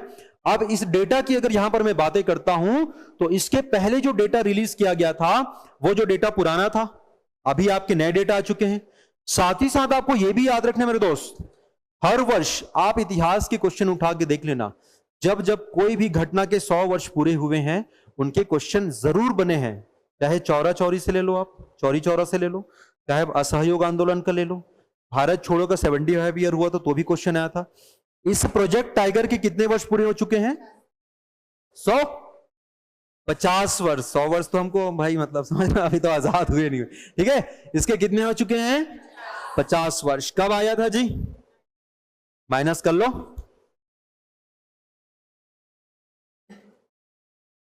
कब आया था, 1973, 1973, ठीक है ना। क्यों लेकर आया गया था, वाई, प्रोजेक्ट टाइगर क्यों लेकर आया गया था, बाघों के संरक्षण के लिए, ठीक है क्या, आप समझना। अब क्यों लेकर आए ये तो आपने बताया था सर, बाघों के संरक्षण के लिए। तो बाघों के संरक्षण की आवश्यकता क्यों पड़ी, बाघ तो मार के खा जाते हैं ना, तो क्यों बचाना भाई बाघों को, ध्यान से समझिएगा। बाघों को इसलिए बचाया गया क्योंकि खाद्य श्रृंखला का आपका जो फूड वेब जो रहता है ना, या फूड चेन जो रहता है, इसका सबसे बड़ा कंज्यूमर यही होता है, शीर्ष उपभोक्ता जिसको हम कहते हैं। अगर आपने बाघों को नहीं बचाया तो इनकी संख्या बढ़ जाएगी और इनकी संख्या बढ़ेगी, फिर आपके घर भर में घुसेंगे, फिर आप लोग पालने वालने लगोगे, किसी दिन सिंग विंग मार दिया फिर तो भगा दोगे इसको, फिर कुछ और करोगे, बहुत सारे शाकाहारियों की संख्या जो है वो बढ़ जाएगी और प्रकृति में असंतुलन पैदा हो जाएगा। तो इकोलॉजिकल बैलेंस के लिए बाघों का रहना बहुत जरूरी था, इसीलिए प्रोजेक्ट टाइगर इनको बचाने की दिशा में स्टार्ट किया गया। दूसरा इंपॉर्टेंट, पहला चीज बता दिया मैंने, प्रोजेक्ट टाइगर 1973 लिखते चलना है। दूसरा चीज मैंने क्या बताना है, दूसरा चीज की भाई ये जो प्रोजेक्ट टाइगर की तो हमने बातें कर ली सर, लेकिन हमको यह बताइए कि ये जो शुरुआत करी जाती है हर वर्ष जो मनाया जाता है 29 जुलाई को, क्या मनाते हैं, 29 जुलाई को क्या मनाते हैं जी, क्या पढ़ रहे हो, तो टाइगर डे होगा ना। तो हर वर्ष 29 जुलाई को क्या मनाया जाता है, टाइगर डे, बाघ दिवस। क्यों मनाया जाता है, क्योंकि वर्ष 2010 में सेंट पीटर्सबर्ग, कहां पर है ये थे बगल में सर, मोरमोसा गांव ऐसा, हाँ नहीं ना, कहां पर है, रशिया में है। तो वर्ष 2010 में दुनिया के 13 बड़े देशों ने, जिनके पास क्या है, टाइगर हैं, और ये 13 बड़े देश कौन है, पूरे एशियन देश हैं, इन्होंने मिलकर आपस में क्या किया, एक सम्मेलन किया। बोले कि भाई हमको टाइगर को बचाना और इनकी संख्या को क्या करनी है, दोगुनी करनी है, ठीक है क्या।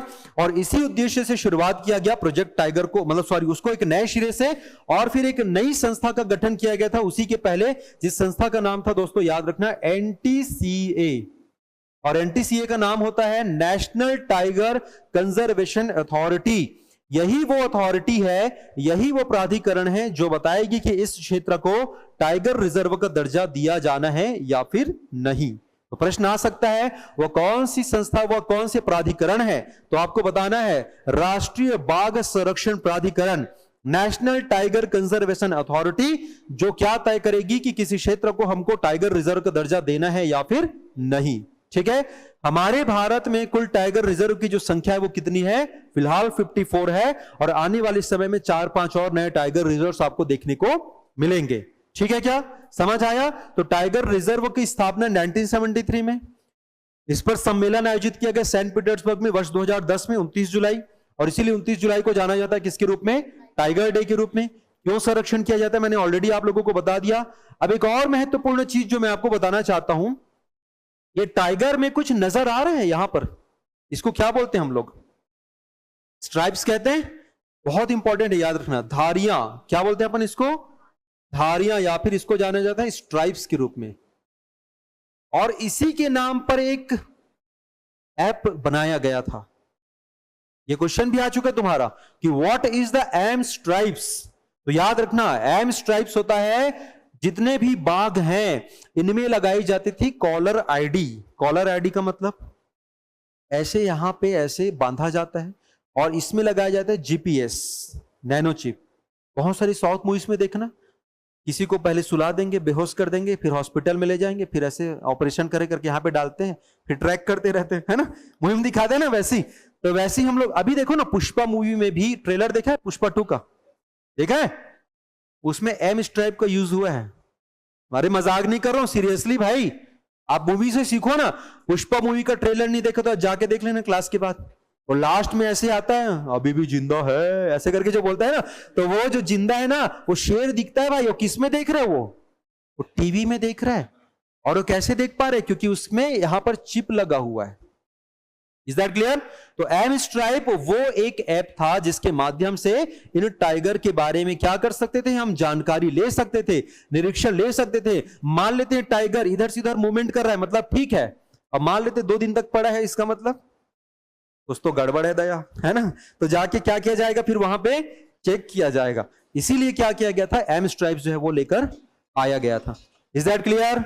आगे बढ़े, ठीक है। तो मैंने बताया कि टाइगर रिजर्व जो है क्यों एंड क्या एंड कैसे। दूसरा हम लोग यहां पर हमने एम स्ट्राइप्स की हमने बातें कर ली, टाइगर डे की भी हमने यहां पर बातें कर ली। तो भारत में ये इतने 54 आपके टाइगर रिजर्व हैं। ये पीडीएफ आप लोगों को प्राप्त हो जाएगा, बिल्कुल निश्चिंत रहिए। आप वहां से इन टाइगर रिजर्व को आराम से नोट करते चलिएगा। छत्तीसगढ़ के विशेष संदर्भ में अगर हम बातें करते हैं तो आप देख सकते हैं, एक आपको इंद्रावती मिलेगा, एक सीता नदी मिलेगा, यहां पर अचानक मार, अमरकंटक और गुरु घासीदास जो बिल्कुल बनने वाला है। ठीक है, तो हमारे पास कितने हो जाएंगे, 4 टाइगर रिजर्व हो जाएंगे। जो बिल्कुल नया नवेला है उसका क्या नाम है, रानीपुर, जो कि कहां पर मिलेगा आपको, उत्तर प्रदेश में। तो इस प्रकार से आपको लिस्टिंग जो है ये पूरी दे दी गई है। अब मोदी जी ने इसी समय एक बड़ी बिल्लियों के लिए अंतरराष्ट्रीय बिग कैट अलायंस जो है ये शुरुआत करी थी। बिग कैट यानी कि बड़ी बिल्ली। अब ये बड़ी बिल्ली क्या होती है सर, ऐसे करती है उसी को बोलते हैं क्या? नहीं, बड़ी बिल्ली का मतलब होता है, सबसे बड़ी बिल्ली कौन होती है, टाइगर मतलब बाघ, उसके बाद मतलब या फिर सिंह। याद रखना, दुर्गा मैया जिस पे बैठती है वो कौन है, शेर है। इसीलिए शेरों वाली बोलते हो ना, कि बाघों वाली बोलते हो। कभी सुना है बाघों वाली माता, सुना है? नहीं ना, वो माता शेरों वाली है बोला है ना। तो शेरों वाली है मतलब भैया शेर पे सवारी करती हैं वो, बाघ पे नहीं। ठीक है क्या? बाघ के खाल पे कौन बैठते हैं, शिव जी बैठते हैं, वो शेर पे नहीं बैठते, वो बाघ पे बैठते हैं। ओके, उसके बाद है साउथ की एक मूवी आई थी, याद करो, जगुआर, है ना। तो ये नंबर 3 पे है जगुआर, इसी के नाम से गाड़ी भी आती है। हाँ, उसके बाद है आपका लेपर्ड, सबसे फुर्तीला होता है माना जाता है, हालांकि सबसे ज्यादा तेज जो होता है वो रहता है। उसके बाद ये रहता है जगुआर, सॉरी लेपर्ड मतलब होता है तुम्हारा तेंदुआ। याद रखना क्या होता है जी। इसके बाद है प्यूमा ब्रांड, सुना है ना, शू ब्रांड या जनरली स्पोर्ट्स ब्रांड वगैरह है ये प्यूमा। उसके बाद है तुम्हारा चीता, और उसके बाद है आपका स्नो लेपर्ड, जो कि कहां मिलेगा आपको, पहाड़ी क्षेत्रों में। तो ये 7 बड़ी बिल्लियां हैं, जिनके लिए अभी हाल ही में अंतरराष्ट्रीय बिग कैट अलायंस का इनॉग्रेशन किया गया था। कहां पर किया गया था? बांदीपुर में, याद रखना, जगह का नाम लिख लीजिएगा, बांदीपुर टाइगर रिजर्व। और ये कहां पर मिलेगा आपको? कर्नाटका। कहां पर जी? कर्नाटका। Is that clear? चलिए आगे बढ़ते हैं। जो चीज इसमें उसको लिखने की आवश्यकता नहीं है, जो एक्स्ट्रा फैक्ट बता रहा हूं वो आप लोग लिख लो, ठीक है ना? नाउ अब हमने यहां पर बातें कर ली। अच्छा सॉरी, ऊपर वाला चेंज नहीं हुआ है, ये वाला समझिएगा। एबल प्राइज की हम लोग यहां पर बातें करते हैं, एबल पुरस्कार। तो जैसे मैंने ऑलरेडी आप लोगों को बताया कि नोबेल पुरस्कार जो है वो 6 कैटेगरी में दिए जाते हैं। कौन कौन सी कैटेगरी है? फिजिक्स, केमिस्ट्री, बायोलॉजी मत बोलना, इट्स मेडिसिन, क्योंकि ऑप्शन आएगा भाई आपका फिजिक्स, केमिस्ट्री, बायोलॉजी। बायोलॉजी नहीं है, क्या है वो? मेडिसिन यानी कि चिकित्सा। इसके अलावा साहित्य यानी कि लिटरेचर, शांति यानी कि पीस, और इकोनॉमिक्स। इकोनॉमिक्स में बाद में शुरू किया गया। अब सब बोले भाई जब इकोनॉमिक्स में दे सकते तो मैथ्स में क्या प्रॉब्लम है कि नहीं? तो माना जाता है कि कुछ पंगा था मैथ्स वालों से उसका, इसलिए मैथ्स में नोबेल पुरस्कार नहीं दिया जाता। तो बोले कि भाई ये तो गलत है यार, साला जितने सब्जेक्ट तुम बता रहे हो ना मैथ्स के बिना कुछ है ही नहीं, तो क्यों ना मैथ्स के लिए एक ऐसे पुरस्कार की शुरुआत करी जाए जिसका नाम नोबेल से मिलता जुलता रहे। तो बोल दिया है नोबेल, हमने बोल दिया एबल। तो एबल पुरस्कार की घोषणा जो है वर्ष 2003 से करी गई। 2003 के बाद से लगातार ये पुरस्कार दिया जाता है मैथ्स के फील्ड में सर्वश्रेष्ठ योगदान के लिए, कुछ नए फॉर्मूले लाने के लिए, कुछ ऐसी चीजें करने के लिए एबल पुरस्कार हर वर्ष दिया जाता है। इस वर्ष जो दिया गया है लुइस कैफारेली। अब क्या क्या चीजें यहां से याद रखनी, पूरा चीजें याद नहीं रखना है। पहला याद रखना कि कब शुरुआत किया गया? वर्ष 2003 में। किसके लिए दिया जाता है? मैथ्स के लिए। नाम क्या बताया मैंने? एबल पुरस्कार। बंदे का नाम क्या बताया मैंने? लुइस कैफारेली। अब यही चेंज होगा, अगले वर्ष जब आप पढ़ोगे तो बाकी चीजें सेम रहेगी, नाम बस चेंज होगा। किस चीज के लिए दिया गया है? कई बार ये टफ हो जाता है। तो जैसे कि अगर आप लोगों ने, इंजीनियरिंग वाले कितने लोग हैं यहां पर बताइए जरा? ठीक है, okay. Now free body diagram सुना है? क्या होता है? What is the free body diagram? किस में पढ़ते हो? मैकेनिक्स में हम पढ़ते थे या पढ़े होंगे, बाकी नहीं पढ़े तो कोई दिक्कत नहीं है। फ्री बॉडी डायग्राम का मतलब कुछ नहीं भाई, जादूगर लोग ऐसे दिखाते हैं ना, हवा में रख देते कोई चीज को। मतलब फ्री बॉडी डायग्राम का मतलब है किसी चीज को आप इस प्रकार से बनाए, कोई सपोर्ट नहीं है, विदाउट सपोर्ट, यही फ्री बॉडी डायग्राम, सिंपल। तो उसमें कुछ विशेष योगदान के लिए कुछ नियम वियम समीकरण वगैरह बनाया होगा, equation LHS is equal to RHS and all, उसके लिए क्या किया गया? इसको दिया गया है। तो आपको ज्यादा डिटेल नहीं जाननी है, बस क्या चीज के लिए दिया गया है ये बस याद रख लेना। अंदर ज्यादा घुसोगे तो फिर निकल जाना है, ठीक है क्या? चलिए आगे बढ़ते हैं। नेक्स्ट, हाल ही में इसरो के द्वारा एक स्पेशल मिशन लॉन्च किया गया है। ये जो था केवल प्रैक्टिकल था। कई बार ऐसा हो जाता है ना, अरे सर इसको तो अपन कुछ दिन पहले लॉन्च किए थे। ये लॉन्च जो है वो केवल क्या था? प्रैक्टिकल। अब प्रैक्टिकल क्या होता है मैं आपको बताता हूं। जैसे आप लोग यहां पर आते हैं, टेस्ट देते हैं ना, उसके बाद फाइनल एग्जाम। पिन किसके? उठा लीजिए।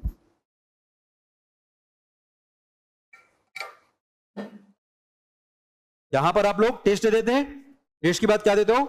मेन एग्जाम देते हो। वैसे ही यहां पर क्या किया गया? पहले टेस्टिंग करी गई है। और क्यों ना किसी भी चीज को अगर आप पहली बार उपयोग कर रहे हो तो पहली बार में आप डाल तो नहीं देते, पहले टेस्ट करते हो ना।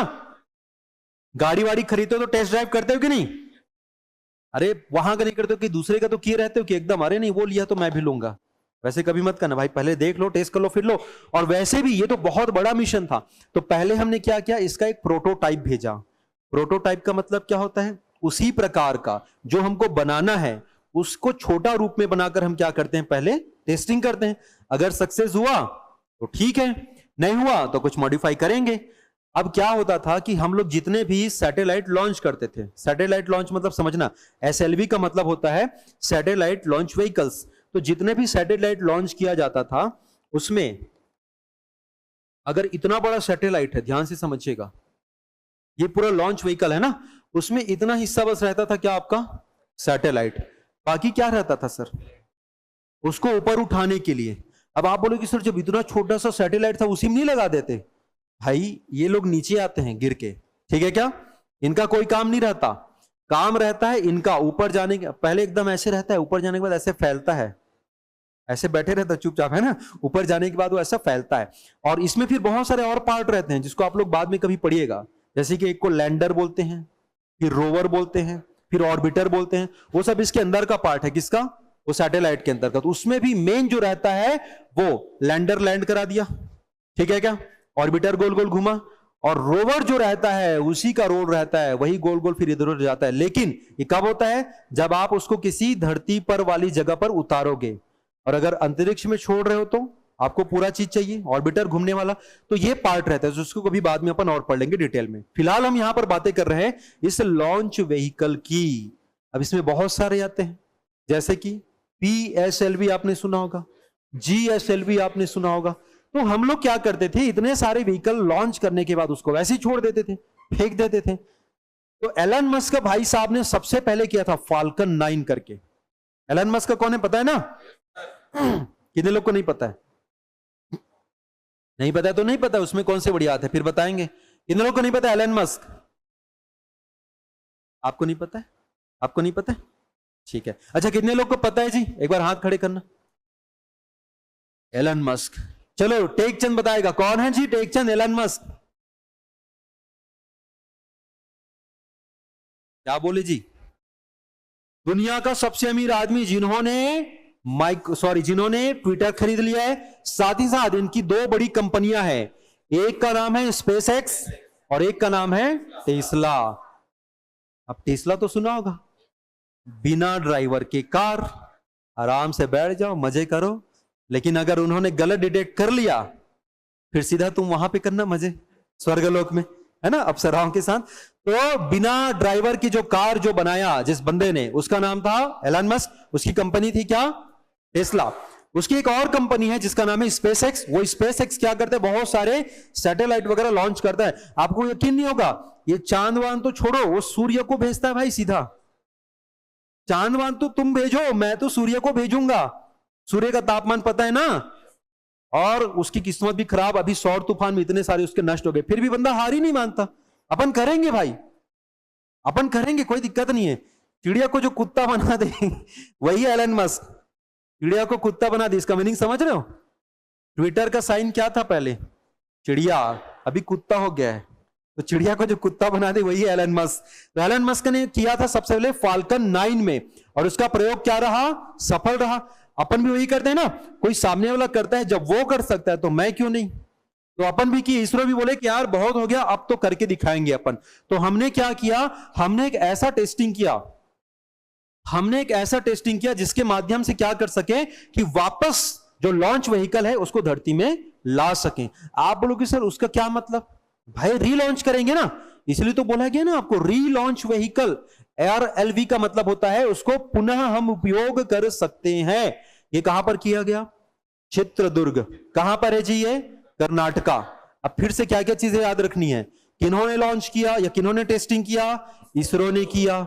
क्या किया, RLV LEX, क्या है ये मैंने बता दिया। कहां पर किया, ये कर्नाटका के चित्रदुर्ग में किया।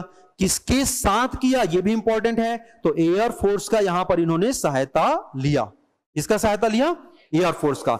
दूसरा, अगर मैं बातें करूं कब किया गया, तो 2 अप्रैल 2023 को। वैसे दिन बहुत कम पूछा जाता है, आप लोगों को जगह वगैरह जो है आपको पूछा जाएगा, ठीक है क्या, कब किया गया ये भी आपको नहीं पूछा जाएगा। हाँ, कितनी ऊंचाई तक लेकर गया था ये आपसे पूछा जा सकता है। तो जो ऊंचाई लेकर गया था लगभग 4.5 किलोमीटर ऊंचाई, मतलब जितने ऊंचाई पर तुम्हारे 12 लाचा है, समझ रहे हो ना 12 लाचा पास पढ़ते हैं ना हम लोग, तो जो 12 लाचा पास उससे भी इनफैक्ट ऊंचाई पर स्थित, लगभग तुम मान सकते हो कि उमलिंगला की ऊंचाई तक लेके गया था। उमलिंगला पढ़ते हैं ना पंदर्रा, तो उस ऊंचाई पर लेकर गया था। फिर इसको क्या छोड़ा गया, वर्टिकल। जब आप कभी छलांग लगाए हो ऊपर से, इतनी ऊंचाई से नहीं बोल रहा हूं, है ना, मतलब थोड़े बहुत ऊंचाई से लगाए हो ना, नदी वदी में कूदे हो गए, तो कैसे कूदते हैं हम लोग, अपन ऐसे कूदते हैं कि ऐसे कूदते हैं, थोड़ा सा ऐसे स्लोप बना के कूदते हैं। इसको ऊंचाई पे लेके गया, यूं ऐसे छोड़ दिया गया सीधा वर्टिकल। तो ये जो लॉन्चिंग कैसी थी आपकी, वर्टिकल। और इसको उठाने के लिए जिस हेलीकॉप्टर का यूज किया गया, इसको क्या बोलते हैं, कौन सा हेलीकॉप्टर है ये, याद रखना, चिनूक। आप बोलोगे सर अच्छा 2-2 मुंडी रहते हैं, हाँ जी बिल्कुल। ये हेलीकॉप्टर देखा था ऐसा वाला, नहीं देखे तो कोई दिक्कत नहीं, देख लो यहाँ पे। तो ये जो हेलीकॉप्टर रहता है इसमें डबल आपके क्या लगाए जाते हैं, फैन लगाए जाते हैं, जिससे क्या करें, हाइट जो है, सॉरी जो वेट जो है उसको बैलेंस कर सके। इस हेलीकॉप्टर से ऊपर उठा के लेके गया और इस प्रकार से यहां पर अगर मैं बातें करूं तो ये जो लॉन्चिंग दिख रही है आप लोगों को, इसी को वर्टिकल लॉन्च ऐसे किया गया था, बिल्कुल सीधे। और जब वर्टिकल लॉन्च किया गया तो यहां पर कोई आदमी नहीं था मेरे दोस्तों, याद रखना। आप खुद सोचो ना, 4.5 किलोमीटर तुमको बोलूंगा चलो टेस्टिंग करते हैं करके, वो भी टेस्टिंग कर रहे हैं ना, अभी फाइनल नहीं है। जाओगे 4.5 किलोमीटर? नहीं ना, कोई नहीं जाएगा। तो इसको करा गया कहां पर, कर्नाटका में। और नीचे आने के बाद इस प्रकार से ये वाला शेप ले लिया, और इसके पीछे में आप देख सकते हैं कुछ बंधा है जो कि थोड़ी देर बाद खुलेगा। उसको हमने जाना किसके रूप में, पैराशूट के रूप में। और ये पैराशूट खुल गया, दिखा। यही पैराशूट को किसके लिए यूज किया गया, रोकने के लिए। क्योंकि पैराशूट को जनरली किसके लिए यूज किया जाता है, ऑपोजिट थ्रस्ट, और ऑपोजिट थ्रस्ट लगने से क्या होता है, ये रुक जाता है। और ये टेस्ट जो है हमारा बिल्कुल सक्सेसफुल रहा। इसका मतलब ये हुआ कि बहुत जल्द हम जो है इस पर काम करेंगे और भारत को अपना पहला RLV LEX यानी कि रीयूज लॉन्चेबल व्हीकल आपको मिलने वाला है। Is that clear? ठीक है। इसके क्या क्या फायदे हो सकते हैं यहां पर आपको दिया गया है। ये बहुत सारे आपको फायदे देखने को मिलेंगे। मतलब हमने बताया कि भाई इससे हमारी कॉस्ट कटिंग होगी। कैसे? हम जितना लॉन्चिंग व्हीकल के लिए उपयोग करते थे तो वो पैसा हमारा बच जाएगा, उस पैसे को किसी और चीज के लिए अपन यूज कर सकते हैं, डिफेंस पर्पस में ही, है ना। तो ये सब क्या हो जाएगा, इसके लिए बहुत सारे काम हो सकते हैं। मैंने फाल्कन एंड ऑलरेडी बताया, जिसको किसके द्वारा यूज किया गया था, SpaceX एलन मस्क के द्वारा। ठीक है, इसमें ये सारी की सारी सिस्टम यूज करी गई थी। जैसे सटीक नेविगेशन, हम इंडियंस नेविगेशन के लिए एक ऐप बनाए हैं, डेवलप किए हैं। क्या नाम है उसका? नाविक। याद रखना, क्या नाम है, नाविक। इसके अलावा यहां पर स्यूडोलाइट सिस्टम। स्यूडोलाइट सिस्टम का मतलब होता है एक ऐसा सेंसिंग लाइट होता है जो कि स्पीड वगैरह को क्या कर सकता है, सेंस कर सकता है। ब्रेक पैराशूट सिस्टम अभी मैंने बताया आप लोगों को। का बैंड रडार, ये भी वो रडार रहता है जो कि हाइट और वेट को क्या करके चलता है, बैलेंस करके चलता है, जैसे जायरोस्कोप लगा होता है वैसा। तो सारे के सारे सिस्टम, अल्टीमीटर मतलब ये क्या दिखाएगा, कितनी ऊंचाई पर है, कितनी हाइट पर है। तो ये सारे टेक्नोलॉजी हमने क्या किए थे, यूज किए थे। और इन्हीं टेक्नोलॉजी को यूज करके हम क्या करेंगे, अब RLV LEX बनाएंगे। नेक्स्ट है, कौन है नंदिनी? मैं स्टार्टिंग में पूछा था ना, तो कोई नहीं बता रहे, कम से कम बोल देते हम दिल दे चुके सनम वाली नंदिनी है, बोल देते ऐश्वर्या राय। ठीक है, चलिए। हाँ जी, मैं तो पूछा था ना, आप बताए थे क्या? आप बताए थे? अच्छा, तो जोर से बोलना था ना, मैं सुन नहीं पाया। तो नंदिनी गुप्ता कौन बनी है जी? Miss India 2023। सिनी शेट्टी कौन थी? लास्ट ईयर वाली थी। शिनी शेट्टी जो थी लास्ट ईयर को भी याद रखना है, कर्नाटका की थी। वो कहां की थी? ये कहां की है? राजस्थान की है। ठीक है ना। तो मिस इंडिया जो बनी है उनका नाम है नंदिनी गुप्ता। बाकी लोग कौन कौन है तो आप नाम यहां पर देख सकते हैं, जैसे कि, अच्छा क्या हो गया, चलो कोई दिक्कत नहीं, मैं लिख देता हूं। नंबर 1 पर जो है उनका क्या नाम है, राजस्थान की जो है ये है नंदिनी गुप्ता। दूसरे नंबर पर जो है, याद रखना, जो सेकंड पोजीशन है तो उसी को फर्स्ट रनर अप कहा जाता है। कंफ्यूज मत होना, फर्स्ट रनर अप का मतलब है जो सेकंड पोजीशन पर है। तो सेकंड पोजीशन पर है जो है कौन है, श्रेया। तो श्रेया पुंजा जो है ये कहां की रहने वाली है, दिल्ली की रहने वाली है। और तीसरे नंबर का नाम याद रखना भाई, बड़ा खतरनाक नाम है, मणिपुर की है ये। ठीक है ना, क्या नाम है इसका, कुओना आजोम। ठीक है क्या, कुओना आजोम, ये इनका नाम है। क्योंकि मणिपुर का है, नाम वैसे ही रहता है। सरनेम भी चाहो तो याद रख सकते हो, लुवांग। लवांग खाते हो कि ना तुम लोग, हैं? तो लवांग खाते हो ना, तो उसी के नाम पे याद रख लेना भाई। तो थुओना आजोम लुवांग ये कहां की है, मणिपुर की है। आपको इसलिए भी याद रखना है क्योंकि ये ऑर्गेनाइजेशन, सॉरी मतलब इसका जो आयोजन जो किया गया था, कहां पर किया गया था, मणिपुर में किया गया था। तो कई बार क्वेश्चन आता है, आपने याद क्या रखा, नंदिनी को। क्वेश्चन आ गया कहां पर आयोजित हुआ, तो आपको पता होनी चाहिए आयोजन कहां पर हुआ था, मणिपुर में। Is that clear? कुछ डाउट है क्या टेकचंद? यस, क्या बोल रहे हो? क्यों देते हैं, क्यों देते हैं पूछ रहे हो? अरे तो जो सबसे सुंदर रहते हैं उसको देते हैं ना जी। फिर इन्हीं लोग मिस वर्ल्ड बनने के लिए जाएंगे, ठीक है क्या, बात कराएंगे अपन, है ना, ठीक है। तो इनको इसलिए दिया जाता है कि देखो भारत में, अच्छा इसके लिए कुछ कुछ क्राइटेरिया है, शादीशुदा नहीं होना है भाई, है ना, ओनली अनमैरिड आर अलाउड, ठीक है क्या, एज लिमिट नहीं है, बस अनमैरिड होनी चाहिए। दूसरा, आपको शिक्षित होना चाहिए, क्योंकि सिर्फ सुंदरता से काम नहीं चलता, बहुत सारी चीजें पूछी जाती वहां पर। जूरी मेंबर्स रहते हैं, प्रसिद्ध अभिनेत्री नेहा धूपिया भी थी इसमें, याद आपको बता दूं मैं, ठीक है ना, वो रहती इन सब चीजों में। और इसके बाद डिसाइड किया जाता है बहुत सारी चीजों को, केवल रंग रूप नहीं देखा जाता है ना, ठीक है। तो उसके बाद डिसाइड होता है, और जो टॉप आती है वही फिर मिस वर्ल्ड जब प्रतियोगिता होगा उसमें इंडिया को क्या करेगी, रिप्रेजेंट करेगी। छत्तीसगढ़ की अदिति शर्मा भी टॉप 7 में थी, याद रखिएगा, कौन, अदिति शर्मा, देखना है, देख रहे हो, वाह गजब। चलिए, अदिति शर्मा तो नहीं है, बाकी देख लें तुम लोग, यही वो 3 लोग हैं। ये बीच में जो दिख रही है वो कौन है, नंदिनी, ये कौन है, श्रेया, और ये कौन है, ये लुवांग है ना, बस लुवांग के रूप में याद रखना, ठीक है क्या। ये 3 लोग हैं। वैसे भी देखिए नॉर्थ ईस्ट वाले लोग थोड़ा सा मतलब उनका जो थोड़ा अलग दिख जाता है ना, वैसा टाइप का, राइट, इज दैट क्लियर। ज्यादा मत देखो, आगे बढ़ते हैं। चलिए अब हम, सॉरी जिला मेरे भी नहीं पता है, शायद रायपुर की होनी चाहिए, should be, I don't know, Komal sir को पूछना, वो बताएंगे, ठीक है। बोलना सर अदिति कहाँ की है, हाँ जी पक्का, क्या बात है, मैडम बता रही दंतेवाड़ा से हैं करके, ठीक है। चलिए बस्तर से, ठीक है, बात करते हैं आज, है ना। चलिए हाँ जी, अब देखेंगे अमन शहरावत ने जीता है एशियन रेसलिंग चैंपियनशिप में गोल्ड। जितने भी मैं आप लोगों को बता देता हूं, ध्यान से समझिएगा, स्पोर्ट्स वाले सेक्शन को बच्चे जनरली छोड़ देते हैं। आप लोगों को ना एक तरीका मैं बता रहा हूं, पूरे साल भर में तुम अकेले टेनिस में देखना, इतने सारे तो तुम्हारे ग्रैंड स्लैम होते हैं, French open, US open, Australian open, American open, है ना, तुम्हारा विंबलडन ओपन, राइट। उसके बाद उसमें भी पुरुष सिंगल, महिला सिंगल, डबल, मिक्स डबल, समझ रहे हो, इतने सारे तो इन्हीं लोग हो जाते हैं। अब हम बोलेंगे सर कैसे करें ऐसे में, तो हम क्या करते हैं, ध्यान से समझिएगा, जब यहां पर हम बातें करते हैं दोस्तों, ध्यान से समझना, तो इस प्रकार की जब चीजें रहेंगी ना, तो आपको करना केवल इतना है कि जो जब जब हो रहा है तब तक केवल उसको तुम याद रख लो। क्या बोला मैं, जो जब जब होगा ना उसी टाइम याद रखना, और वो हमेशा बासी हो जाएगा, ये जैसे कोई नया आएगा ना खत्म, फिर उसको तुमको याद नहीं रखना है।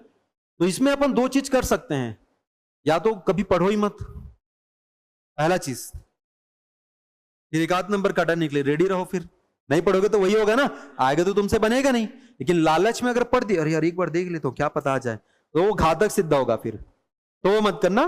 पढ़ रहे हो तो जब जब हो रहा है तब तब पढ़ते जाओ, उसको निपटाते जाओ, क्योंकि इसमें कोई अपडेट याद नहीं रखना है। साल में इतने सारे टूर्नामेंट होंगे, इतने सारे इवेंट होंगे, और वो तो किस्मत अच्छी है कि आपके में पूछा भी जा सकता है और नहीं भी पूछा जा सकता। एमपीपीएससी में तो पूछा ही जाएगा, उसका सिलेबस ही है, 5 क्वेश्चन स्पोर्ट्स ही देना है उनको, तो वहां पे दिक्कत होती है। Is that clear. इसलिए आपसे सजेशन ये है, और रटने इन द सेंस याद रखने में कोई बड़ा चीज नहीं है, बाकी चीज याद रखते हो वैसे इसको भी अपन याद रख सकते हैं, स्पेशली कुछ बड़ा इवेंट है वो तो याद रख ही सकते हैं, है ना। तो अमन शहरावत को कहां पर मिला है जी, ये रेसलिंग के लिए मिला है। रेसलिंग मतलब क्या होता है, कुश्ती। अब ये कहां पर इन्होंने किसको हराया था, याद रखना, तो इन्होंने फाइनल में जो हराया है एक बंदे जिसका नाम है समान बेक्यो। तो कई बार आप लोगों को वो भी पूछा जाता है कि इन्होंने किसको हराया है, तो किर्गिस्तान के अलमाज समान बेक्यो को हराया है। कितने से हराया है, 9-4 से। 9-4 मतलब 9 पॉइंट इनके और 4 पॉइंट उनके, ठीक है। तो 3 चीज आपको याद रखनी है। बंदे का नाम क्या है, तो बंदे का नाम है अमन शहरावत। किसमें इन्होंने जीता है, 57 kg रेसलिंग में, यानी कि कुश्ती में। उसके बाद बताना है कि किसको हराया, तो आपको बताना है सर ये हराया अलमाज समान बेको को, ठीक है क्या। और क्या मिला इसको, सिंपल सी बात, उसको हरा दिया तो इसको गोल्ड मिला। कुश्ती से संबंधित एक और चीज आप लोग याद रखना, मैंने शायद डाला भी था, अभी हाल ही में रेसलर्स लोग कर रहे हैं प्रोटेस्ट।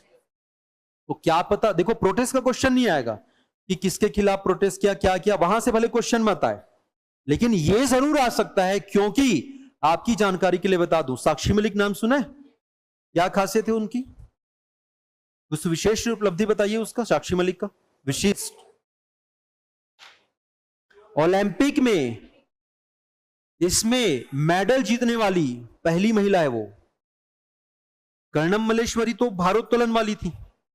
ये रेसलिंग की अगर हम बातें करते हैं तो उसमें जहां तक मुझे याद है कांस्य जीता था उन्होंने, है ना। हाँ ठीक है, तो ये जीतने वाली कौन है, ये पहली महिला बनी थी 2016 में। अभी की बात नहीं कर रहा हूं, 16 की मैं बातें कर रहा हूं। तो बहुत बड़ा योगदान है। उसके अलावा बजरंग पुनिया, विनेश फोगाट, ये लोग सब शामिल हैं। तो एटलीस्ट हमको थोड़ी बहुत जाननी चाहिए। देखिए किसका कैसा व्यू है नहीं है मेरे को नहीं पता, है ना, उस पर हम किसी को जोर नहीं दे सकते ना किसी को बोल सकते हैं, बट एटलीस्ट आप लोगों को अवेयर होना चाहिए, पता होना चाहिए कहां पर हो रहा है ये प्रोटेस्ट, किसके अगेंस्ट हो रहा है। कुश्ती संघ के अध्यक्ष जो कि एमपी है ना, सांसद हैं, जिसका नाम है ब्रिजभूषण शरण सिंह, ठीक है ना। अब वो भी हरियाणवी, ये भी हरियाणवी जान रहे हो। फिर जब माथा गर्म होता है टकराते हैं दोनों और बोलते हैं भैया इस बार की लड़ाई यार ये पार है, मामला सुप्रीम कोर्ट तक चला गया है और नीरज चोपड़ा जैसे लोगों ने उनका समर्थन भी किया है, कुछ लोगों ने अपोज भी किया है। तो जनरली होता ही ये कहानी है, कोई भी जो चीजें रहती दो धाराओं में बढ़ जाती है, बट हम भी चाहते हैं कि उनको जल्दी से जल्दी जो भी चीजें हैं वो न्याय मिले और वो अपने वापस मैदान पर उतरे। ठीक है, आइए आगे देखते हैं। हाल ही में एक कंपनी है, इस कंपनी का नाम क्या है, सोलर एनर्जी कॉर्पोरेशन। इसको स्टेटस मिला है किसका, मिनी रत्न। कौन सी कैटेगरी, स्टेटस 1। अब ध्यान से समझिएगा, 4 चीजें यहां पर मैं बताने वाला हूं। क्वेश्चन क्या क्या है ये समझिएगा। सबसे पहले तो एकदम आसान से क्वेश्चन कि हाल ही में किस कंपनी को मिनी रत्न कैटेगरी 1 का दर्जा प्राप्त हुआ है, तो तुम बताना सर, सोलर एनर्जी कॉर्पोरेशन। दूसरा question vice versa, solar energy corporation को किस चीज का स्टेटस दिया गया है, mini Ratna status 1। Okay, what is this, होता क्या है। उसके लिए आपको समझना है, भारत में जितने भी बड़ी बड़ी कंपनियां हैं, एंटरप्राइजेस जिसको कहा जाता है, ठीक है क्या, इनको दर्जा दिया जाता है। सबसे पहला जो होता है वो क्या होता है आपका, महारत्न। फिर क्या होता है, फिर होता है मिनी 1 और मिनी 2। Is that clear.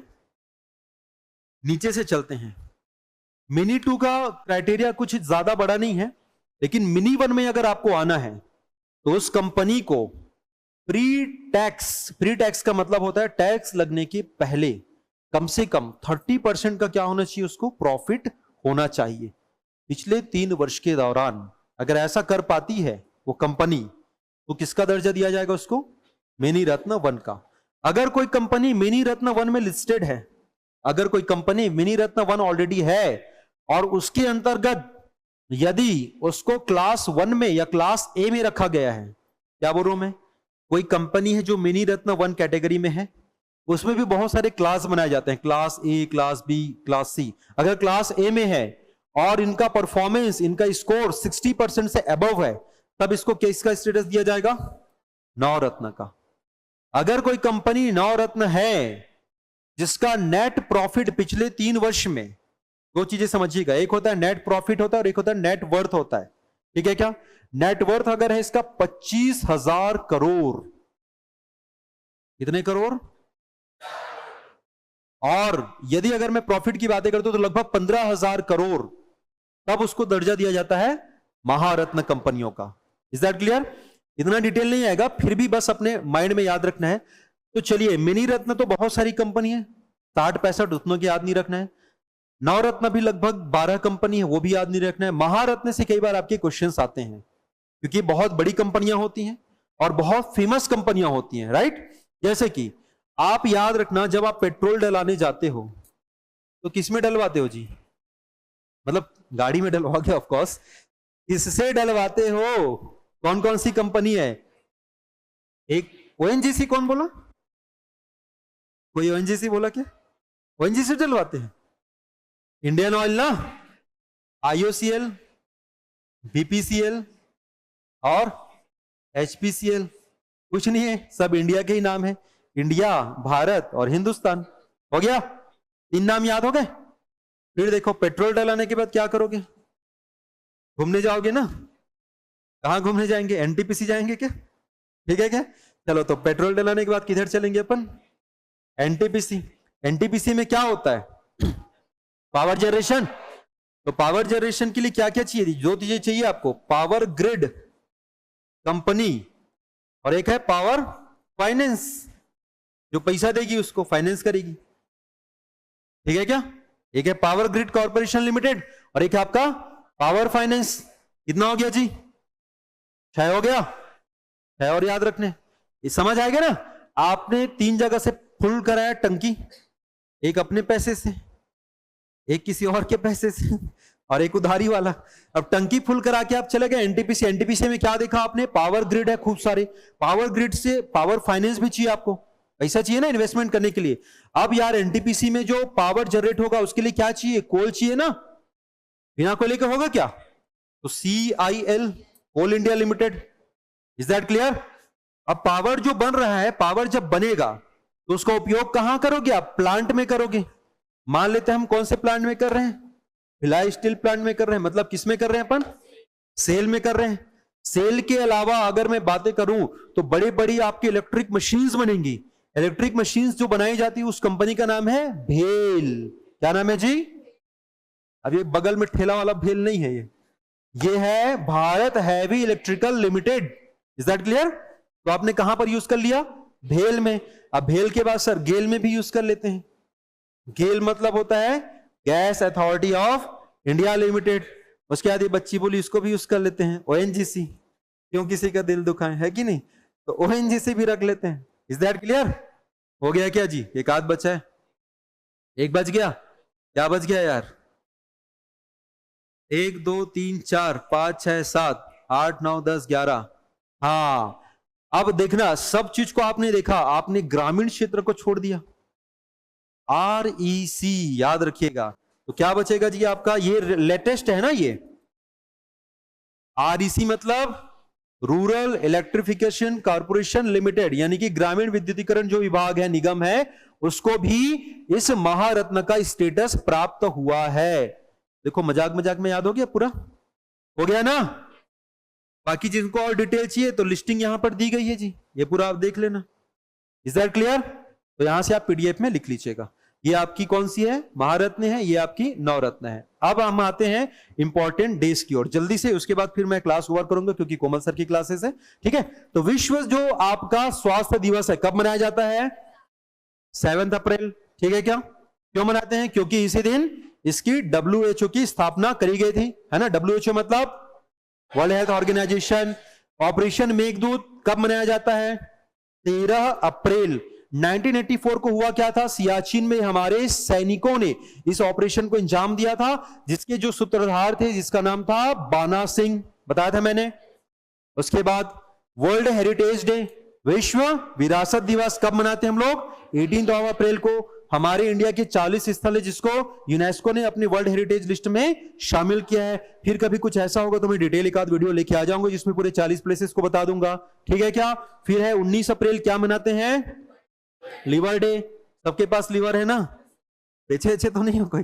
ठीक है। इसके बाद है सिविल सर्विस डे, आप सभी के लिए महत्वपूर्ण, 21 अप्रैल। क्यों मनाते हैं? क्योंकि इसी दिन सरदार वल्लभ भाई पटेल ने पहले IAS ऑफिसर के बैच को, प्रोबेशनरी ऑफिसर्स को क्या किया था? संबोधित किया था। ठीक है? 1947 में। उसके बाद विश्व पृथ्वी दिवस कब मनाते हैं? 22 अप्रैल को। ठीक है ना? इस वर्ष का थीम क्या है? Invest in your planet, our planet, same है। उसके बाद है नेशनल पंचायती राज डे, कब मनाते हैं? 24 अप्रैल। क्यों? क्योंकि इसी दिन 1993 में क्या किया गया था? अंगीकृत किया गया था, वो अभिन्न हिस्सा बनाया गया था। ठीक है क्या? इसके बाद है आयुष्मान भारत दिवस, कब? 30 अप्रैल को। क्यों मनाते हैं? क्योंकि इसी दिन हमने क्या लेकर आया है? आयुष्मान भारत जो योजना है सरकार के द्वारा लेकर आई गई। Is that clear? इस बार की क्लास थोड़ी छोटी रखा हूं मैं, छोटी मतलब चीजों को थोड़ी से मैंने कम वे में बताया, बट स्लाइड कितने होंगे मैंने बताया था ना, लगभग 40-50 स्लाइड होंगे। मजा आया क्लासेस? ठीक है। तो अगली बार जो क्लासेस रहेगी उसमें कुछ और चीजें मैं ऐड ऑन करने की कोशिश करूंगा, वन लाइनर्स भी रहेगा वहां पर मैं ऐड करूंगा, ताकि आप लोगों को पूरा का पूरा कंटेंट मिल सके। Thank you. अगर आप चाहते हैं अपने कैरियर को एक नई दिशा देना और सुनहरे भविष्य को साकार करना, तो जुड़िए कंपटीशन कम्युनिटी के साथ। आज ही हमारे वेबसाइट के कैरियर पेज पर विजिट करें अथवा डिस्क्रिप्शन बॉक्स पर दिए गए लिंक पर क्लिक करें। हमेशा आपके साथ टीम कोको।